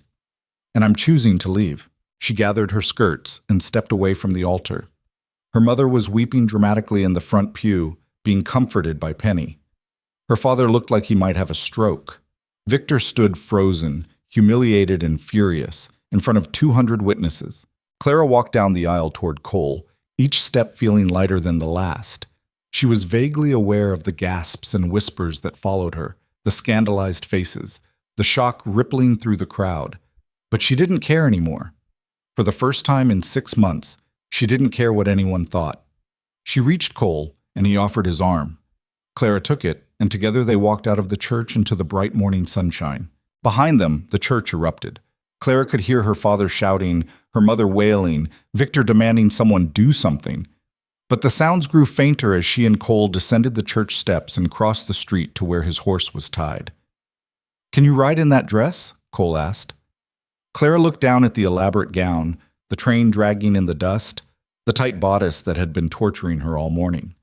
"No," she said, "but I can fix that." Before Cole could stop her, Clara grabbed a fistful of the train and tore. The expensive silk ripped with a satisfying sound. She tore again and again until the back of the dress hung in tatters and her legs were free. "Better," she said, breathless and slightly hysterical.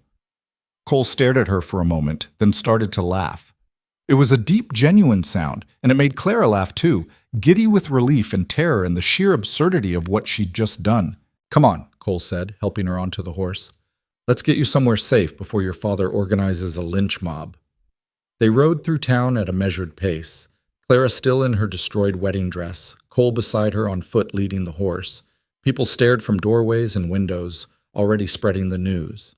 By nightfall, everyone in 3 counties would know what Clara Whitmore had done. She'd humiliated Victor Hale, destroyed her family's last chance at financial salvation, walked out of her own wedding with a rancher most decent folk avoided. She'd chosen herself. And as Black Hollow Ridge fell away behind them and the open range stretched out ahead, Clara felt something she hadn't experienced in 6 months. Freedom. It was terrifying and exhilarating and completely uncertain, but it was hers. The reality of what she'd done hit Clara fully about 2 miles outside of town. She was sitting sideways on Cole's horse, the remains of her wedding dress bunched awkwardly around her legs, watching Black Hollow Ridge shrink to a collection of distant shapes on the horizon. The adrenaline that had carried her down the church aisle and out the door was fading, replaced by a cold understanding of the consequences. She had no money, no clothes except the torn gown she was wearing, no plan beyond getting away from the church before her father could drag her back to the altar. She'd destroyed her family's last hope for financial stability and humiliated the most powerful man in the territory in front of hundreds of witnesses. "You're shaking," Cole said, glancing up at her from where he walked beside the horse. "I just ruined my entire life," Clara said, hearing the tremor in her own voice. "You saved your life," Cole corrected. "There's a difference." "Is there? Because from where I'm sitting, I've accomplished nothing except making everything worse. My family is still broke. Victor will make sure they're completely ostracized, and Clara's voice caught. "I have absolutely nothing." Cole stopped walking, and the horse halted obediently. He looked up at Clara, his expression serious. "You have yourself. That's more than you had this morning. Myself isn't going to pay the mortgage or feed my family or your family spent 6 months trying to erase you," Cole said bluntly. "They starved you, poisoned you, measured you like livestock. At what point do you stop sacrificing yourself for people who never valued you to begin with?" The words were harsh but true, and they cut through Clara's panic like a knife. She took a shaky breath, trying to organize her scattered thoughts. "What happens now?" she asked quietly. "Now we get you somewhere safe. Then we figure out next steps." Cole started walking again. One thing at a time. They reached the Mercer Ranch as the sun climbed toward noon. Clara slid off the horse, her legs unsteady, and looked around at the simple buildings and open land. It looked different than it had a few days ago, not like a temporary refuge, but like a potential new beginning. "Come inside," Cole said, leading the horse toward the stable. "You need to get out of that dress and eat something." The practicality of his concern steadied Clara. She followed him into the house, acutely aware of how ridiculous she must look in the destroyed wedding gown, her elaborate hairstyle falling apart, her face streaked with tears and melted cosmetics. Cole disappeared into the back room and returned with a simple cotton dress. "This was my sister's," he said. "She left it here years ago. It should fit well enough for now." "You have a sister?" Clara realized she knew almost nothing about Cole Mercer beyond what town gossip provided, and most of that was unreliable. She moved to Oregon 5 years ago, married a timberman. This ranch was our father's. I bought out her share when she left. Cole handed Clara the dress. You can change in there. I'll make something to eat. Clara took the dress and retreated to the spare room where she'd slept days earlier. She struggled with the pearl buttons on the back of the wedding gown, finally managing to unfasten enough to wriggle free. The dress pooled at her feet, an expensive ruin, and Clara felt a surge of savage satisfaction at its destruction. The cotton dress was simple and worn soft, the kind of practical garment Clara hadn't been allowed to wear in months. It fit loosely, comfortable, and when Clara caught sight of herself in the small mirror above the washstand, she barely recognized the woman staring back. Without the elaborate styling and restrictive clothing, she looked younger, rawer, more real. She scrubbed the makeup off her face with water from the basin, unpinned her hair, and let it fall loose around her shoulders. And by the time she emerged from the room, she felt more like herself than she had in half a year. Cole had put together a simple meal: bread, cheese, cold chicken, and fresh milk. The same meal he'd offered her before, Clara realized. He set it on the table without ceremony. Eat, he said simply. This time, Clara didn't hesitate. She was ravenous, and the food tasted like liberation. She ate slowly but steadily, and Cole sat across from her with his coffee, not watching but present, giving her space to simply exist. Thank you, Clara said when she'd finished, for everything, for coming to the church, for standing up to Victor, for bringing me here. I don't know what I would have done if you would have figured it out, Cole interrupted. You're stronger than you think. I don't feel strong. I feel terrified. Courage isn't the absence of fear, Cole said. It's being afraid and doing the right thing anyway. You walked away from a wedding that would have destroyed you. That's as brave as anything I've ever seen. Clara wanted to believe him, but doubt gnawed at her. What if I made the wrong choice? What if... A sound outside cut her off, the rapid approach of hoofbeats and wagon wheels. Cole was on his feet instantly, moving to the window. His expression darkened. Who is it? Clara asked, already knowing the answer would be bad. Your father, Cole said grimly, and he's not alone. Looks like he brought half the town council and Sheriff Morrison. Clara's stomach dropped. She moved to the window and saw them, her father in the front seat of a wagon, his face set with grim determination, Sheriff Morrison on horseback beside him, and 3 other men Clara recognized as business associates of her father's. They pulled to a stop in front of the house, and Howard Whitmore climbed down with the careful movements of a man barely controlling his rage. Stay inside, Cole said, already heading for the door. No, Clara said quickly. This is my problem. It's not your problem anymore. It's ours. Cole's tone left no room for argument. Stay inside. He stepped out onto the porch, and Clara positioned herself where she could see and hear without being immediately visible. Mercer, her father called out, his voice carrying across the yard. Send my daughter out, now. Clara's not going anywhere, Cole said calmly. She's my daughter. She's coming home. She's a grown woman who made a choice. You need to respect that. Howard's face flushed deep red. You don't understand what you've involved yourself in. That girl has obligations, responsibilities. She can't just run away because she got cold feet. Those weren't her obligations, Cole said. Those were yours. You're the one who arranged the marriage, who made the deal with Hale, who pushed her into something she clearly didn't want. A daughter's duty is to her family. A father's duty is to protect his daughter, Cole shot back, not sell her to the highest bidder. Sheriff Morrison shifted in his saddle, clearly uncomfortable. Mercer, this is a family matter. Maybe you should let them work it out. It stopped being a family matter when they started treating Clara like property, Cole said. She destroyed a legal agreement, one of the other men, Mr. Thornton from the bank, interjected. Victor Hale had a contract with the Whitmore family. There are financial penalties for breach of contract. Take it up with Howard, then, Cole said. Clara didn't sign anything. She's his daughter. He has legal authority. She's 24 years old. She's of age. He has no legal authority to force her into a marriage she doesn't want. Clara felt a surge of gratitude for Cole's steady defense, but she could see her father's fury building.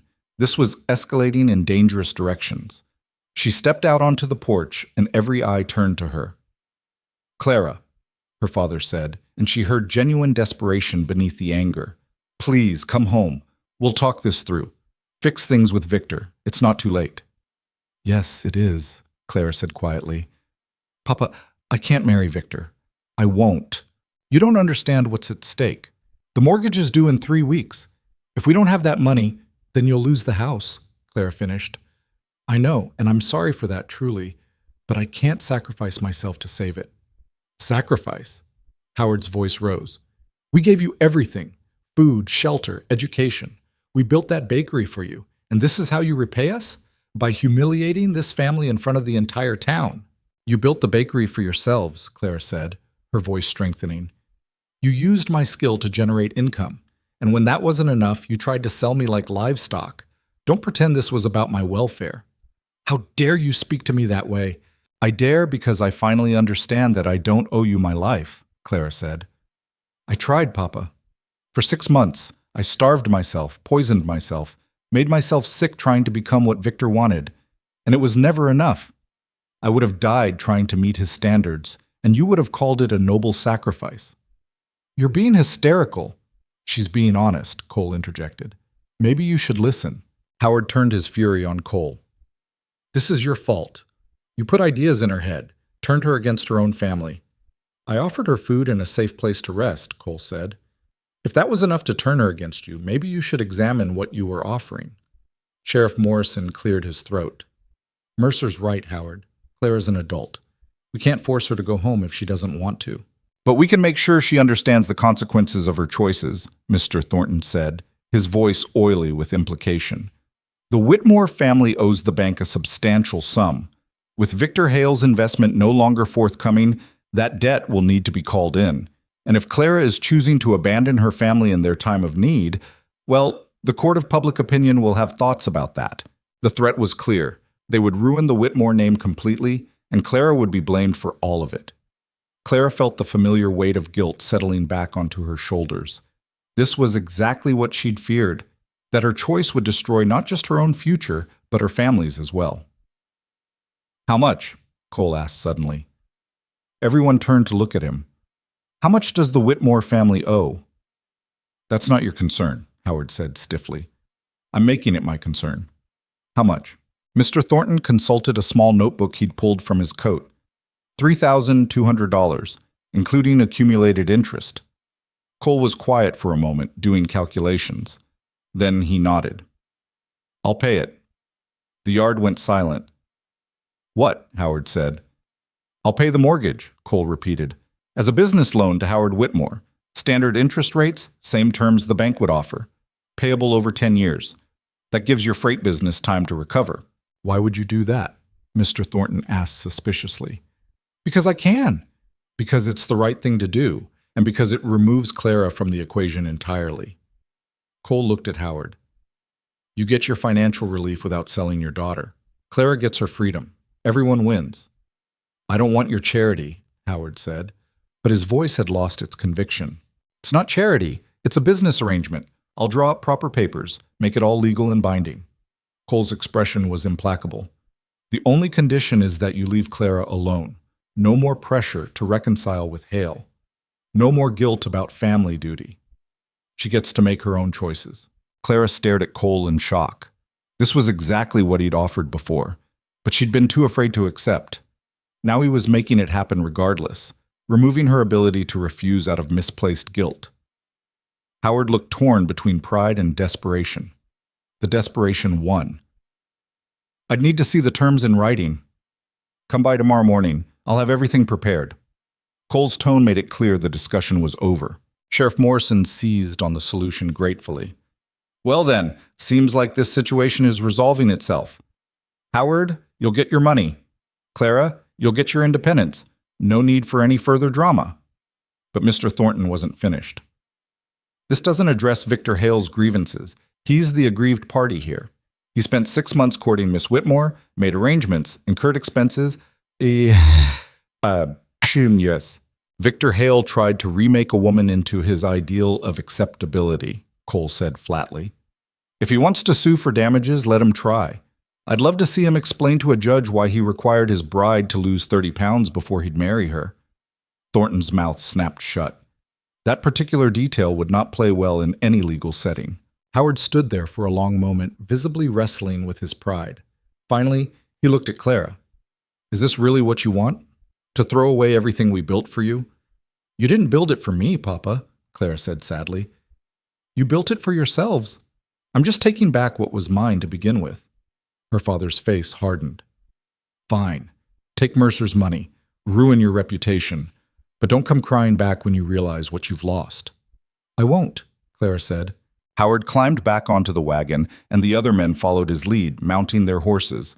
Sheriff Morrison tipped his hat to Cole, a gesture of respect, then turned his horse back toward town. As the group rode away, Clara felt her knees go weak. Cole's hand was instantly at her elbow, steadying her. You all right? He asked. I don't know, Clara said honestly. You just offered to pay my family's entire debt. Cole, that's more money than I can ever repay. I didn't lend it to you. I lent it to your father. His business is profitable when he manages it properly. He'll pay it back. But why? Why would you do this for people you barely know? Cole guided her back inside the house and sat her down at the table. Because you deserve to be free without carrying the weight of your family's finances. Because your father made bad choices, and you shouldn't have to pay for them with your life, and because... He paused, seeming to choose his words carefully. Because I've spent the last few days watching you fight for yourself, and I want to see what you can do when you're not fighting with one hand tied behind your back. Clara felt tears building again, but these were different from the panicked tears in the church. These were tears of overwhelming gratitude and relief. Thank you, she whispered. I don't know how I'll ever... Don't, Cole said gently. Don't start calculating debt and obligation. We're not doing that. You're free, Clara. Actually free. Figure out what you want to do with that. The weight of possibility was almost as overwhelming as the weight of obligation had been. Clara had spent so long being told what to do, who to be, how to exist, that the idea of choosing for herself felt foreign and frightening. I don't know where to start, she admitted. Start with staying here for a few days, Cole suggested. Get your strength back, eat real food, sleep without nightmares, then we'll figure out next steps. Over the following week, Clara did exactly that. She slept in the spare room, ate 3 meals a day, and slowly began to remember what it felt like to live in a body that wasn't constantly screaming for sustenance. The tremors from Dr. Callahan's treatments gradually subsided. Her heart rate normalized. The constant dizziness faded. Cole gave her space but was always present when she needed him. He taught her to ride properly, to mend fences, to identify the different cattle on his range. He showed her the account books for his ranch and explained how he'd built a profitable operation through careful management and smart breeding choices. You have a mind for numbers, he observed one afternoon when she'd helped him calculate feed costs. Ever thought about running a business? I ran the bakery, Clara said, before my mother took it over to focus on wedding preparations. Why don't you take it back? The idea hadn't occurred to Clara. Penny's running it now. Is she any good at it? Clara thought about the complaints she'd heard before the wedding, the declining quality, the lost customers. Not really. She's competent, but she doesn't have the passion for it. Then take it back, Cole said simply. It's your business, your recipes, your reputation. Take it back and run it properly. The more Clara thought about it, the more the idea took hold. The bakery had been her sanctuary, her creative outlet, her pride. Reclaiming it felt like reclaiming herself. But when she mentioned the idea to Cole that evening, he raised a concern she hadn't considered. You'll need to go back to town for that, he said. Face everyone, deal with the gossip. Clara's stomach clenched. She'd been avoiding thinking about Black Hollow Ridge, about the scandal she'd created, about how people would treat her now. They'll destroy me, she said quietly. Maybe, Cole agreed. Or maybe they'll surprise you. Either way, you can't hide out here forever. At some point, you have to walk back into your life. He was right, but that didn't make it less terrifying. The decision was made for her 3 days later when Penny appeared at the ranch, riding a borrowed horse and looking exhausted. Clara, she said, dismounting quickly. I need to talk to you. Clara had been feeding chickens in the yard. She set down the bucket and approached her sister cautiously. How did you know I was here? Everyone knows you're here, Penny said. The whole town is talking about nothing else. But that's not why I came. Clara, Mother is sick. Clara's heart seized. What's wrong? She collapsed 2 days ago. Dr. Callahan says it's her heart. The stress of everything, the wedding, the scandal, the financial situation, It's been too much. Penny's eyes filled with tears. She's been asking for you. The old guilt surged back immediately, but Clara forced herself to think clearly. What about Papa? He's barely left her bedside. He won't talk to anyone, won't deal with the business. Everything is falling apart, Clara. Penny grabbed her sister's hands. I know you're angry at them. I know they treated you terribly, but she's our mother, and she's asking for you. Clara looked back at the house where Cole had emerged onto the porch, watching the interaction. He met her eyes and gave a small nod. Your choice. I'll come, Clara said. But I'm not staying, and I'm not reconciling with Victor. I know, Penny said. I wouldn't ask you to. Mother needs to see that you're all right, that we haven't lost you completely. They rode back to town together, and with every mile, Clara felt the weight of judgment settling back onto her shoulders. By the time they reached the Whitmore house, her hands were shaking again. Not from hunger this time, but from anxiety. The house looked different somehow, smaller and shabbier than she remembered. Penny led her inside and up the stairs to their parents' bedroom, where Margaret Whitmore lay propped against pillows, looking frighteningly pale and fragile. Clara, she whispered when she saw her daughter. You came. Of course I came, Clara said, moving to her mother's bedside. Penny said you were ill. Margaret's hand reached out, trembling, and Clara took it. Her mother's fingers were cold and thin, and Clara was shocked by how much she'd deteriorated in just over a week. I'm sorry, Margaret said, tears sliding down her cheeks. For everything, for pushing you so hard, for not listening, for... Her voice broke.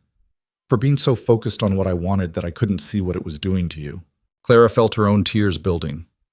This was the apology she'd needed 6 months ago, before the starvation and the poison and the desperate wedding preparations.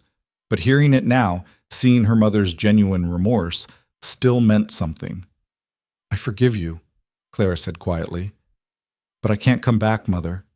I can't go back to being who you wanted me to be. I know, Margaret said, and I'm not asking you to. I just needed to see that you're all right, that you're safe, that you're... She looked at Clara more closely, and something like wonder crossed her face. You look healthier than I've seen you in months. I've been eating, Clara said simply. Good, her mother whispered. That's good. They sat together for a while longer, talking quietly about inconsequential things, carefully avoiding the topics that would hurt. When Margaret finally drifted off to sleep, Clara kissed her forehead and slipped out of the room. Her father was waiting in the hallway, and the sight of him stopped Clara in her tracks. Howard Whitmore looked like he'd aged 20 years, his face gaunt, his eyes hollow, his shoulders bent under invisible weight. Clara, he said roughly, thank you for coming. How is she really? Clara asked. Weak. The doctor says she needs rest and to avoid stress, which is impossible given our current situation. He ran a hand through his thinning hair. Mercer came by yesterday with the loan papers. They're fair terms. More than fair. He's a good man, Clara said.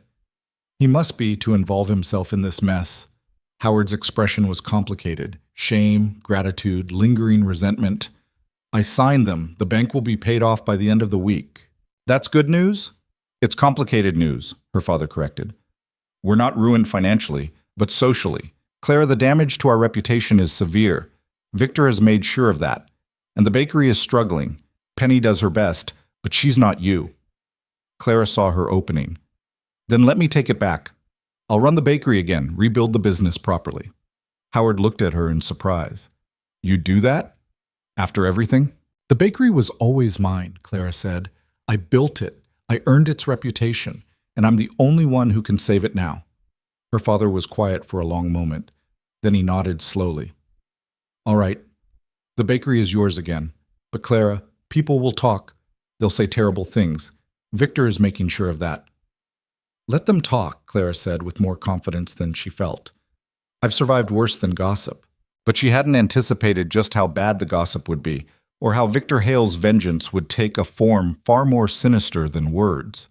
She found out the next morning when Sheriff Morrison arrived at the ranch with a warrant and 3 armed deputies. Clara was kneading dough in Cole's kitchen when she heard the horses approach. She'd fallen into a comfortable rhythm over the past few days, rising early to bake, helping Cole with ranch work in the afternoons, spending evenings planning how she'd rebuild the bakery business. For the first time in months, she felt purposeful, useful, alive. But the sound of multiple riders made her freeze, flour dusting her hands, a cold premonition crawling up her spine. Cole appeared in the doorway from outside, his expression dark. It's Sheriff Morrison, with deputies and a couple men I don't recognize. Clara's heart hammered. What do they want? I don't know, but stay inside while I find out. Clara moved to the window where she could see without being immediately visible. Sheriff Morrison sat tall in his saddle, flanked by two deputies Clara recognized from town. But it was the other two men who made her blood run cold. Dr. Callahan, looking uncomfortable and avoiding eye contact, and a thin man in a black suit she'd never seen before. Cole stepped onto the porch, his posture deceptively relaxed, but Clara could see the tension in his shoulders. Sheriff, what brings you out here? Morrison dismounted, pulling a folded document from his coat. I've got a warrant here, Mercer, for Clara Whitmore. A warrant for what? Cole's voice was dangerously calm. Involuntary commitment to the Territorial Asylum in Helena. Morrison looked genuinely regretful. I'm sorry, Cole. I don't like this any more than you do, but it's legal and properly signed. Clara felt the room tilt. Asylum. They were going to have her committed. Cole's hands clenched into fists. On what grounds? The man in the black suit dismounted and approached the porch with the careful movements of someone accustomed to dealing with volatile situations. I'm Dr. Edmund Pierce, chief physician at the Helena Territorial Asylum. Miss Whitmore has been reported as suffering from severe mental instability, hysteria, and moral degradation. Her father, Howard Whitmore, has signed the commitment papers as her legal guardian. She's 24 years old, Cole said. He's not her legal guardian. Under territorial law, an unmarried woman's father retains guardianship until she reaches 25 or marries, Dr. Pierce said smoothly. Mr. Whitmore has provided extensive documentation of Miss Whitmore's erratic behavior, abandoning her wedding at the altar, destroying her wedding gown, fleeing to the home of an unmarried man with whom she has no familial relationship, engaging in behavior unbecoming of a woman of decent character. That's insane, Cole said flatly. That's precisely the point, Mr. Mercer. These are symptoms of a severely disturbed mind requiring professional intervention and care. Dr. Pierce gestured to Dr. Callahan. Dr. Callahan has provided medical testimony about Miss Whitmore's condition, the extreme weight loss, the physical deterioration, the emotional instability. Dr. Callahan finally looked up, and Clara saw guilt written across his features. I documented her treatments, he said quietly, the medications, the physical symptoms. When Mr. Whitmore and Mr. Hale approached me about providing a medical assessment, you betrayed her, Cole finished. You poisoned her for 6 months, then used her suffering as evidence she's insane. I was trying to help. You were trying to cover your own ass, Cole snapped. You know damn well Claire's not insane. She's the sanest person in this entire mess. Sheriff Morrison shifted uncomfortably. Cole, I don't like this either, but the papers are in order. Dr. Pierce is a licensed physician. Dr. Callahan has provided medical documentation, and her father has signed the commitment order. Legally, I have to enforce it. Clara couldn't stay silent any longer. She stepped out onto the porch, and every eye turned to her. Dr. Pierce's gaze swept over her with clinical assessment, evaluating, categorizing, reducing her to a collection of symptoms. I'm not going, Clara said, her voice steady despite the terror coursing through her. Miss Whitmore, Dr. Pierce said in the patronizing tone of someone accustomed to dealing with difficult patients, I understand you're frightened, but the asylum is a place of healing. We'll help you recover from whatever trauma has caused your current mental distress. The only trauma I've experienced is being starved and poisoned to meet impossible standards, Clara said. I walked away from an abusive situation. That's not insanity. That's survival. You destroyed a legally binding arrangement and fled to live in sin with a man you barely know, Dr. Pierce countered. You've exhibited extreme emotional volatility, engaged in self-destructive behavior, and shown a complete disregard for social propriety. These are clear indicators of moral insanity. Moral insanity, Clara repeated, bitter laughter escaping. You mean I refuse to let myself be sold like cattle? I mean, you've demonstrated an inability to conform to accepted social norms, which suggests a fundamental defect in moral reasoning. Dr. Pierce nodded to the deputies. Gentlemen, please escort Miss Whitmore to the carriage. The deputies moved forward, and Cole stepped between them and Clara. You're not taking her. Mr. Mercer, I appreciate your concern for Miss Whitmore, but interfering with a legal commitment is a criminal offense, Sheriff Morrison warned. Don't make this worse. Worse? Cole's voice rose. They're trying to lock up a perfectly sane woman because she refused to marry a man who treated her like property. How does it get worse than that? By getting yourself arrested for obstruction, Morrison said. Cole, please, step aside. Behind the house, Clara heard more horses approaching. Her heart sank. Reinforcements, probably. Victor must have planned this carefully, ensuring overwhelming force to prevent any resistance. But when the riders came around the side of the house, Clara's breath caught. It wasn't more deputies. It was a single man on a dark horse, dressed in formal attire with a leather satchel strapped to his saddle. He was older, perhaps 60, with steel gray hair and sharp eyes that took in the scene with immediate understanding. He dismounted with practiced ease and approached the porch. Territorial Judge Marcus Brennan, he announced, his voice carrying authority. I received an urgent message this morning about a questionable commitment proceeding. I see I arrived just in time. Dr. Pierce's confidence faltered. Judge Brennan, this is unexpected. I assure you, everything is being conducted according to proper legal procedure. Is it? Judge Brennan pulled documents from his satchel. Because I've reviewed the commitment papers filed with the territorial court, and I have several concerns. Sheriff Morrison, may I see the warrant? Morrison handed over the document, and Judge Brennan examined it carefully. His expression grew increasingly stern. This warrant is based on a petition filed by Howard Whitmore as guardian of his adult daughter. However, I have here a document filed with the court 3 days ago that supersedes his authority. The judge produced another paper. A marriage license properly executed and witnessed between Clara Whitmore and Cole Mercer. The words hit Clara like a thunderbolt. She stared at Cole, who looked equally shocked. That's impossible, Dr. Pierce sputtered. There's no record of any marriage, because it was filed directly with the territorial court rather than the county clerk, Judge Brennan said. A legal option available to couples in unusual circumstances. The marriage is valid and binding, which means Howard Whitmore no longer has any legal authority over his daughter. Her husband does. Cole found his voice first. Judge, I appreciate the intervention, but I never filed— I did, another voice called from the path leading to the ranch. Everyone turned to see Penny Whitmore riding up on a bay mare, her face flushed from hard riding. She dismounted quickly and hurried forward.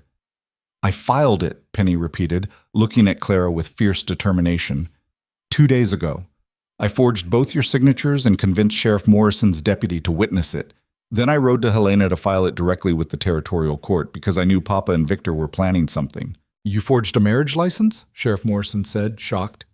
I protected my sister, Penny shot back. Papa has been meeting with Victor and Dr. Pierce for a week. They were planning this commitment. I heard them discussing it, how they'd use the asylum to break Clara, force her to comply, make her so desperate she'd agree to marry Victor just to get out. The casual cruelty of the plan stole Clara's breath. Victor hadn't accepted her rejection. He'd simply found another way to trap her. Dr. Pierce cleared his throat. Judge Brennan, even if this marriage license is legitimate, which I seriously doubt, it doesn't change the fact that Miss Whitmore is clearly suffering from mental distress. Perhaps her new husband would be willing to sign the commitment papers instead. Her new husband would burn those papers and scatter the ashes, Cole said flatly. He turned to Judge Brennan. But respectfully, Your Honor, that license is forged. I never agreed to marry Clara. Clara's heart plummeted. Of course he hadn't. Penny had overstepped catastrophically, and now they were all complicit in fraud. But Judge Brennan was studying Cole with shrewd eyes.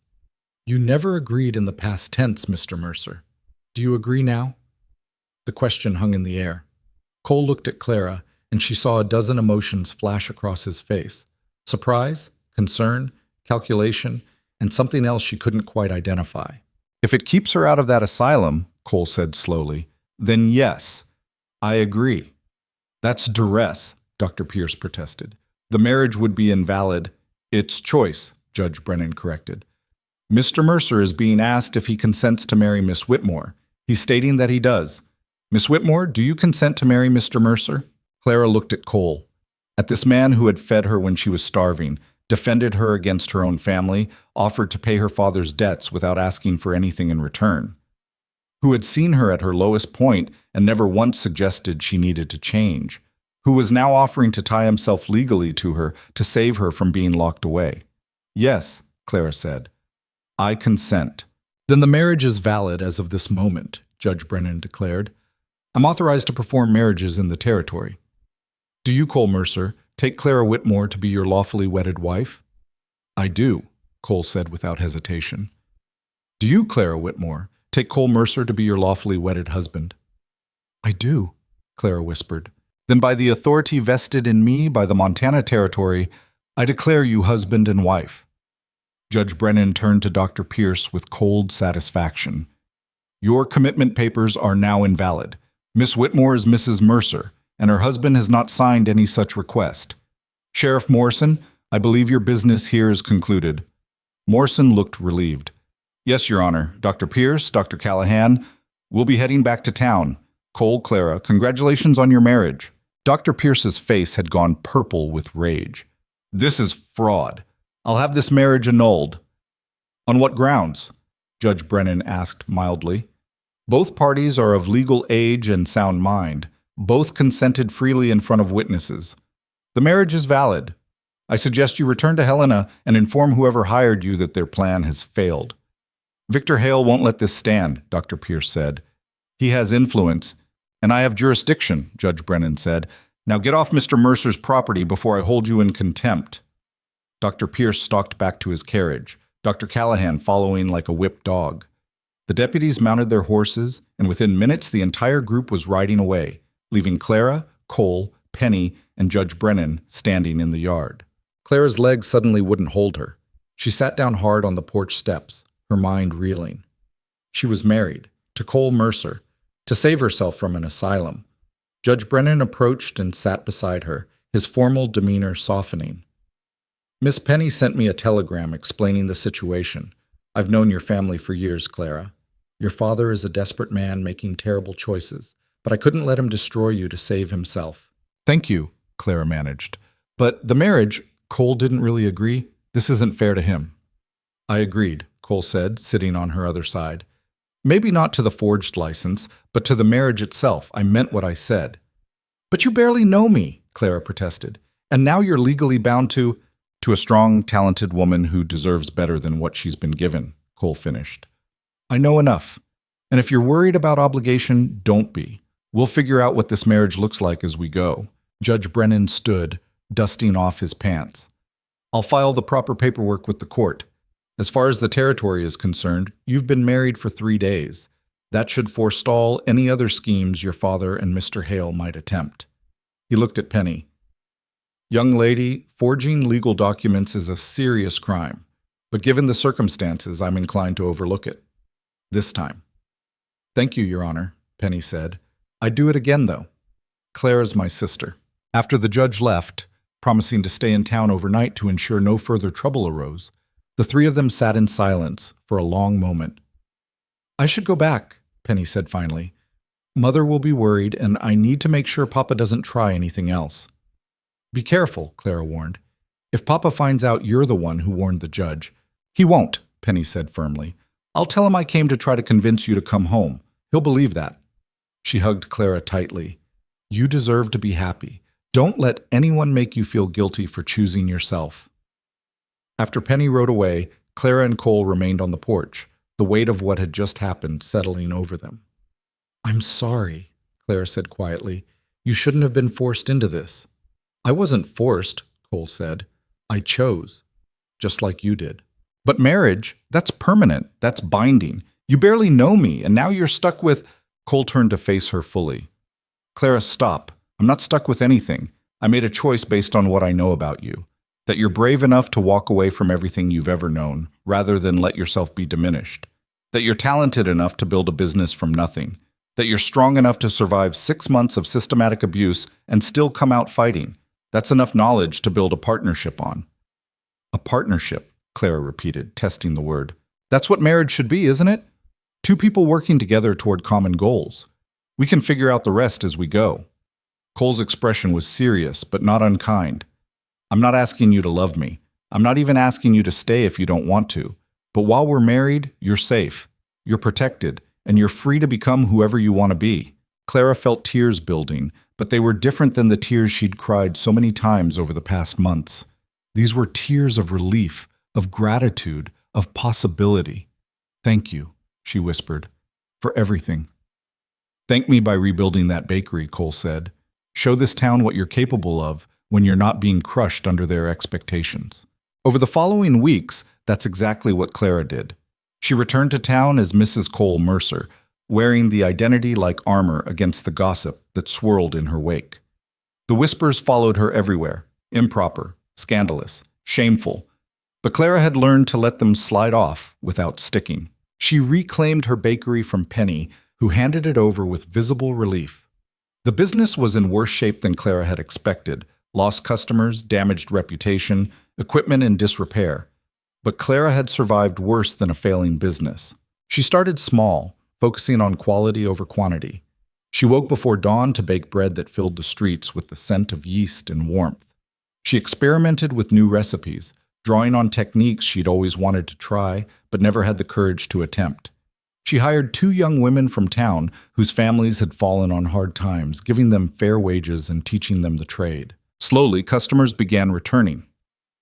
First, it was people who'd always liked her bread and didn't care about scandal.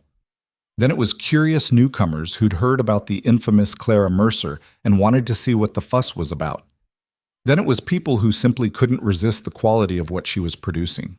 Within a month, the bakery was profitable again. Within 2 months, Clara had expanded the menu and extended the hours. Within 3 months, she'd paid back Cole for the supplies and equipment repairs, and the business was thriving beyond anything she'd achieved before the engagement. Cole supported her quietly but steadily. He helped her transport goods to neighboring towns, negotiated fair prices with suppliers, and stood like a wall between Clara and anyone who tried to resurrect the old criticisms. Their marriage remained unconventional. Cole respected her space, never demanding more than she was willing to give, and Clara gradually learned to trust the partnership they were building. They shared meals and conversation, worked side by side on ranch and bakery tasks, and slowly became friends who happened to be legally bound to each other. It was on a crisp autumn afternoon, 4 months after the aborted wedding, that Victor Hale finally made his move. Clara was closing the bakery for the day when Victor walked in, accompanied by 2 men in expensive suits who looked like lawyers. Clara's stomach clenched, but she kept her expression neutral. "Victor," she said coolly, "what can I do for you?" "You can stop pretending this farce of a marriage is legitimate," Victor said, his polished veneer cracking to reveal the bitterness beneath. "I've had my attorneys review the documents. The marriage license was forged. The ceremony was conducted under duress. None of it is legal." "Judge Brennan disagrees," Clara said. "Judge Brennan is an old fool who was manipulated by your scheming sister," Victor snapped. "I'm filing for annulment on your behalf. Once the marriage is dissolved, we can revisit our original arrangement." Clara stared at him in disbelief.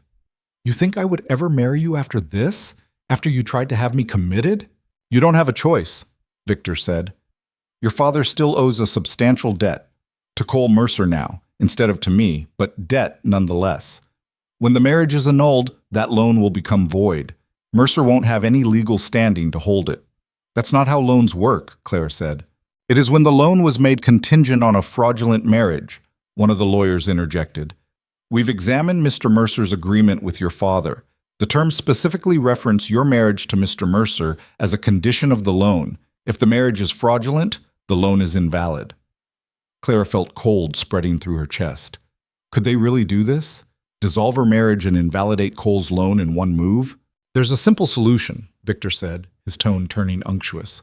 "Drop this ridiculous pretense with Mercer. Marry me as originally planned. I'm willing to overlook the embarrassment you caused, the months of scandal. We'll call it temporary insanity brought on by wedding nerves.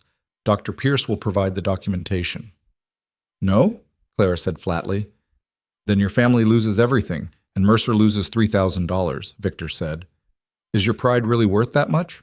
Before Clara could respond, the door opened and Cole walked in, followed closely by Judge Brennan.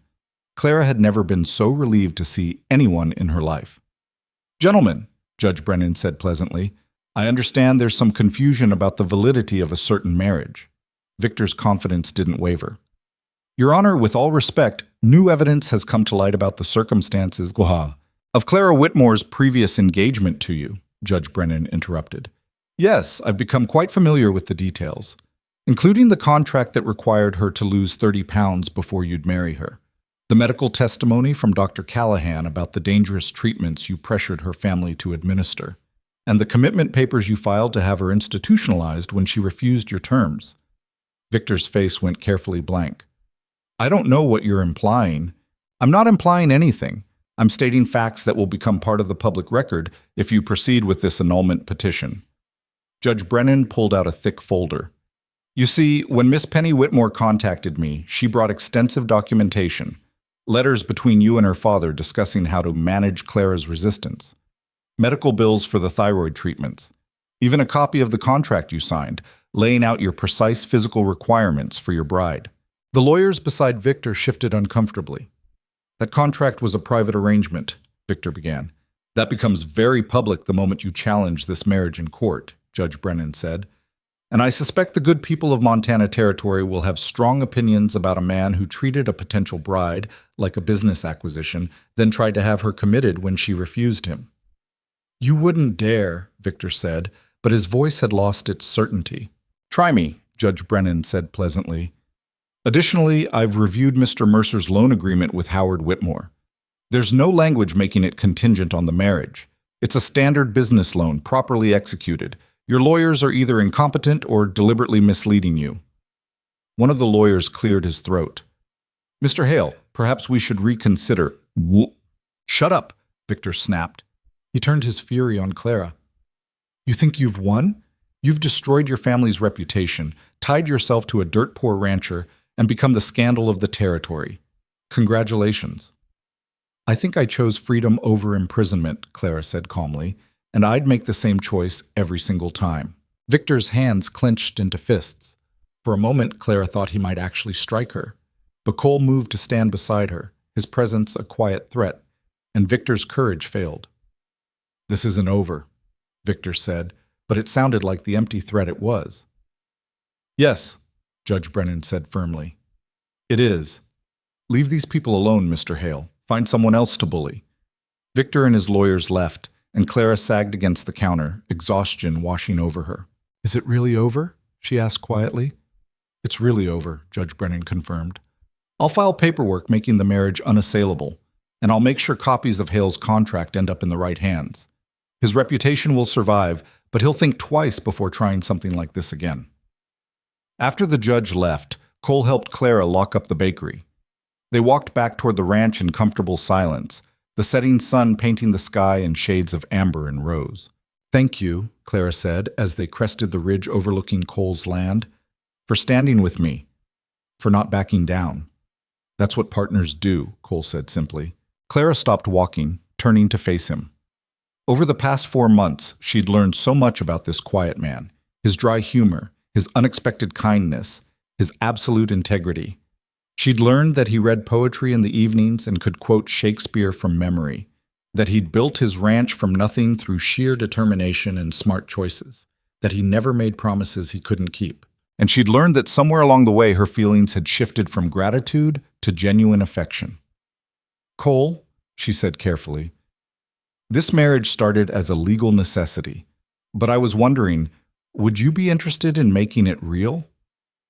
Cole was quiet for a long moment, his expression unreadable. Then a slow smile spread across his face. I was wondering when you'd ask. You were waiting for me to ask? You needed to come to it on your own, Cole said. I didn't want you to feel obligated or grateful, or like this was just trading one prison for another. Clara stepped closer. I don't feel obligated. I feel... She paused, searching for the right words. I feel like I finally found a partner who sees me as I am and doesn't want to change anything. Cole pulled her into his arms, and Clara felt something inside her finally settle into place. This was what she'd been searching for without knowing it. Not someone to complete her, but someone to stand beside her while she completed herself. They kissed as the sun set over the Montana rangeland, two people who'd found each other in the aftermath of cruelty and chosen to build something better. Over the following year, Clara expanded her bakery business to 3 neighboring towns, developing a network of reliable suppliers and skilled employees. She and Cole became known for their partnership, her business acumen and his steady support, her creativity and his practicality, working together to build something neither could have achieved alone. The scandal eventually faded, replaced by newer gossip, and Clara found she didn't care anymore what people whispered. She'd learned the hard way that other people's opinions couldn't sustain her, but her own conviction could. Penny eventually married a kind schoolteacher from Helena and moved away, writing Clara long letters about her new life and thanking her older sister for showing her what courage looked like. Margaret recovered from her illness, and while she and Clara never fully reconciled, they reached an uneasy peace. Howard paid back Cole's loan over 10 years, just as agreed, rebuilding his business through honest work rather than desperate schemes. And Victor Hale eventually left Black Hollow Ridge for San Francisco, where his particular brand of entitled cruelty could disappear into a larger, more anonymous city. Clara sometimes thought about the woman she'd been that day at the altar, hollow, starving, desperate, convinced she had to disappear to deserve existence. That woman felt like a stranger now, someone she'd known briefly and left behind. The Clara who remained was stronger, freer, unafraid to take up space in the world. She'd learned that she was never too much. She'd simply been surrounded by people too small to deserve her. And beside a man who had never asked her to shrink, she'd finally stepped into the life she was meant to live. On the first anniversary of their impromptu wedding, Cole presented Clara with a gift, the deed to a new property in town, perfect for a second bakery location. "I didn't buy it for you," he clarified quickly. "I bought it for us, equal partners. Your name is on the deed beside mine." Clara took the document, tears blurring her vision. Not tears of sadness or shame or desperation, but tears of joy. Because this partnership, this respect, this shared vision of building something together, this was what she'd been worth all along. She'd survived the people who tried to shrink her, outlasted the scandal, and built a life on her own terms. And she'd never been more gloriously, unapologetically herself. The story of Clara Whitmore, Clara Mercer now, became a kind of legend in the territory. The woman who walked away from her own wedding, who refused to be bought or broken, who built an empire from flour and determination and absolute refusal to disappear. And every time she baked bread that filled the streets with warmth and promise, every time she hired another woman who needed a chance, every time she looked at Cole across their dinner table and saw partnership reflected in his eyes, Clara knew the truth. She had never been too much. She had simply been waiting for a world big enough to hold her.